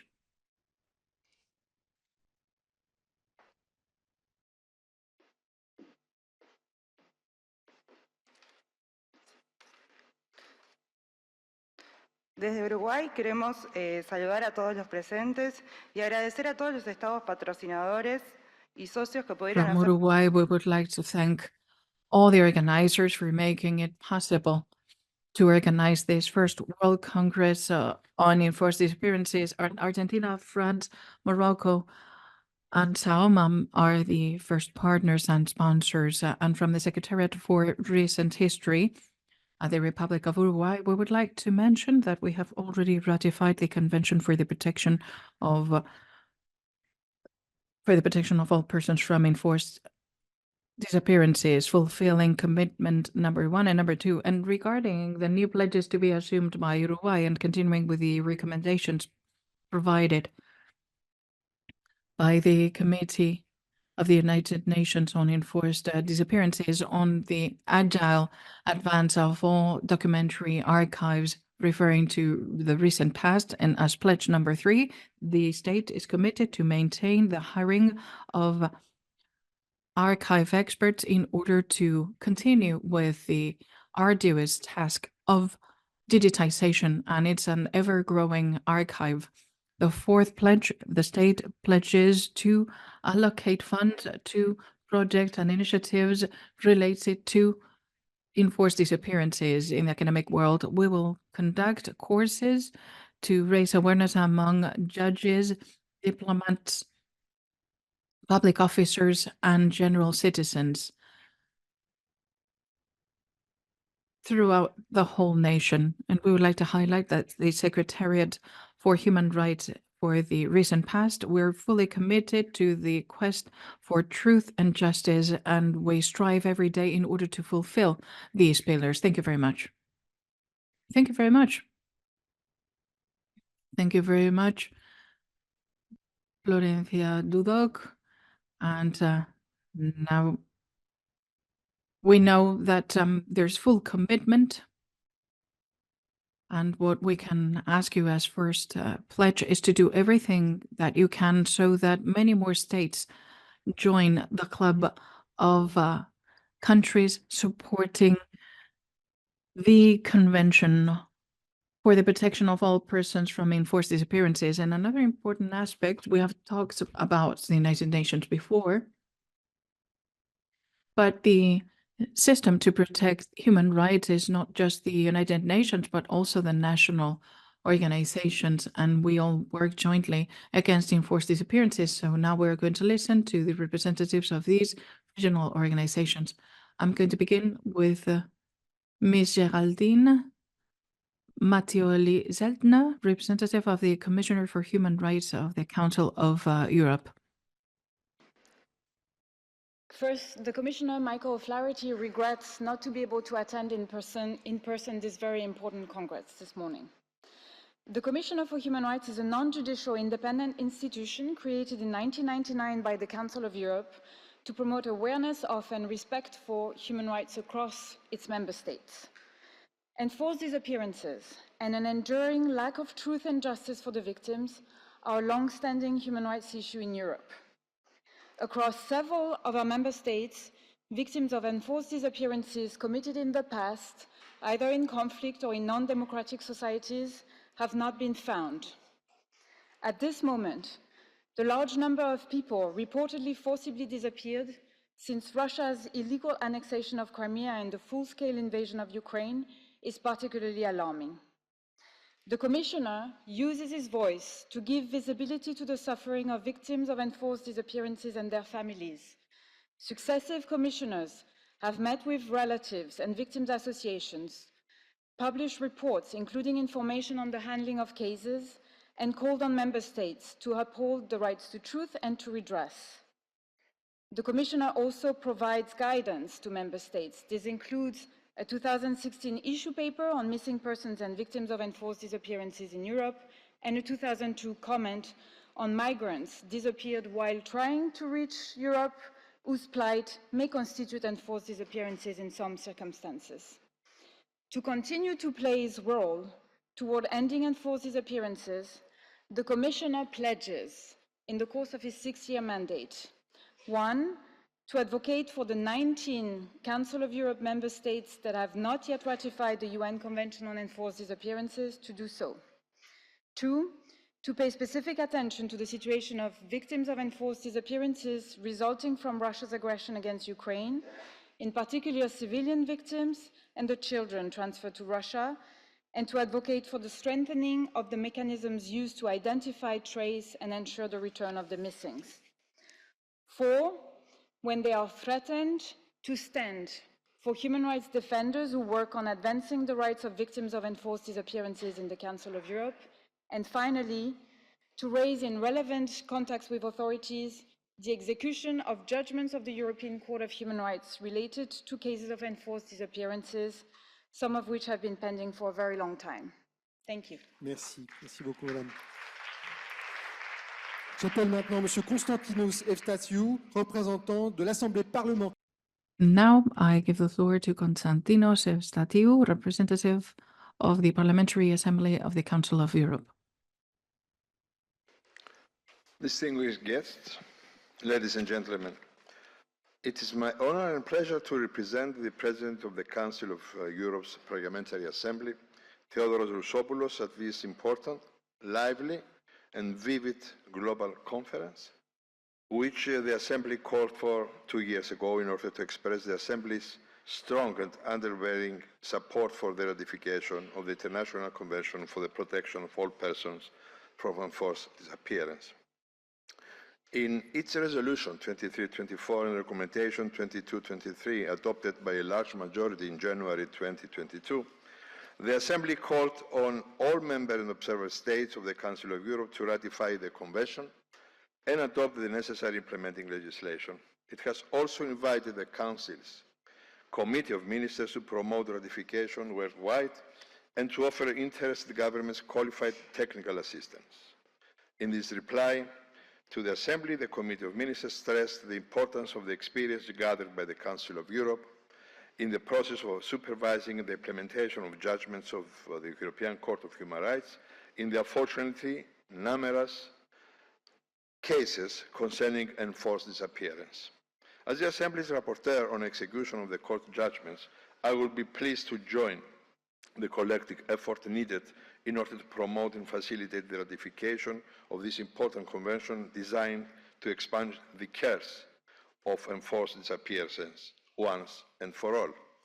I sincerely believe that in this respect, PACE can contribute, together with the Court, jurisprudence, to the subject matter and for the implementation of the Court's judgments, which inevitably involves political and legal issues. Nevertheless, we have also experienced weakness and challenges on this task. I'm addressing you in my personal capacity also. I'm an MP from Cyprus. And the issue of missing persons is one of the most tragic aspects of the consequences of the 1974 Turkish invasion in Cyprus. Near 2,000 persons out of 600,000 population were reported missing from both communities of the island following the invasion, the vast majority of whom concern Greek Cypriots. The interstate case of 25781 of 1904, Cyprus versus Turkey, and the Court's judgment of May 21 illustrate this tragic situation. 24 years after the judgment, nevertheless, the judgment has not been implemented. In 1981, a bicommunal committee called for missing persons was set up to investigate the fate of missing persons in Cyprus. I invite you to become acquainted with their significant work, which is remarkable, although its work is deliberately hindered by technical obstacles. It may nevertheless serve as a model for our task. Finally, from all we have heard, seen, read all these years, and today, on enforced disappearance, one magic word can be reached as a conclusion: accountability, comptabilité. No matter who the perpetrator is, let us finish with the impunity. And I propose the logo of this conference, to be World Congress on Accountability for Enforced Disappearance. Thank you very much. Merci beaucoup. Merci beaucoup. J'appelle maintenant Monsieur Idriss Assou, qui est membre de la Commission africaine. Thank you very much, Idriss Assou, Commissioner of the African Commission of Human and People's Rights, and the chair of the working group on the death penalty, extrajudicial summary of arbitrary killings and enforced disappearances in Africa. Dear ladies and gentlemen, dear chairman, distinguished participants, I commend you for the initiative of this First World Congress, which constitutes a great framework for privileged exchange of dialogue in the prevention and tackling of the challenge of enforced disappearances and the legal definition as appears in the convention. We can see clearly that the most detrimental feature of this crime is related to the accountability of public organizations that need to guarantee the safety of the victims. We know that the best response against this scourge comes from an inclusive dynamics where there is mutual reciprocity of the actions by the regional organizations and member states and victims associations. The granting and protection of human rights require higher engagement of all the stakeholders at all levels, but also determination when respecting the basic human rights of all the democratic society. This attitude needs to be more profound in the framework of the protection of everyone and the protection of all persons from enforced disappearances, and in the framework of the Convention and in the resolution of 4703, it highlights the responsibility of the states to take the necessary measures to eliminate any action conducive to enforced disappearances. And with the entry into force of the International Convention, enforced disappearances constitute a crime in the sense of international law, and the prevention is granted by the Convention. The Committee on Human Rights, the African Commission on Human Rights, is committed to state-level and non-state level stakeholders that are working to achieve a response to the challenge of enforced disappearances. And their work can be perceived through the actions conducted in the recent years, and they have adopted important measures by ratifying specifically the Convention and the Statute of Rome. In order to conclude, we would like to share the hope that we harbor regarding this First World Congress. We consider that it's essential to reinforce the collaboration between the different involved parties so that it can be translated into an agreed-upon action plan, striving to protect all the persons from enforced disappearances.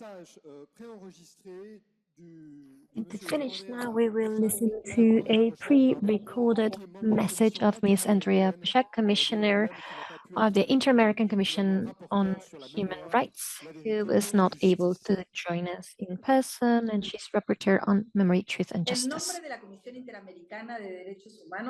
On behalf of the Inter-American Commission, we salute the initiative of these First World Congress on Enforced Disappearances. The Inter-American System of Human Rights has played a key role in the fight against enforced disappearances in the Americas and has been a pioneer in the development of standards that have had an international impact. Since the 70s, the Inter-American Commission has approached this problem through the monitoring system, the mechanism of petitions, and the adoption of precautionary measures. In 1988, the Inter-American Court recognized for the first time the enforced disappearance as a severe violation of human rights in the case Velázquez Rodriguez against Honduras. Since then, international standards have broadened, including the state duty of adopting not-reiteration measures and guaranteeing the right to be looked for and guaranteeing reparation to family members. However, disappearances continue to be a painful reality in the region. In countries such as Mexico and Colombia, massive disappearances take place, and in others, in South America and Central America, the after effects of the disappearances and dictatorships or contexts of internal armed conflict continue ongoing. On the Inter-American Commission of Human Rights, we observed the urgent sources of concern. First, disappearances in the context of organized crime, impunity, and increasing negationist trends, and third, the need for intersectional approaches to tackle this phenomenon. It is essential to double down on institutional efforts to prevent enforced disappearances and prioritize truth, justice, and reparation. International law should adapt to the new forms of disappearance linked to organized crime.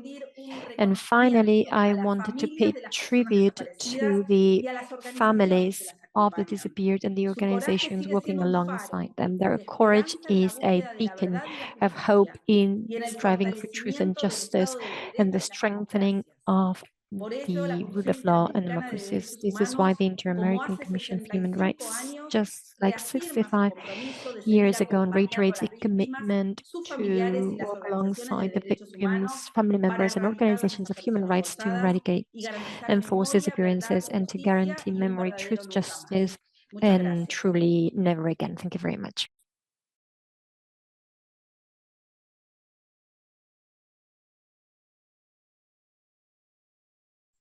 Thank you very much. We would like to thank the families for their participation, organizations sponsoring this Congress, representatives of the states. It is impossible not to feel touched upon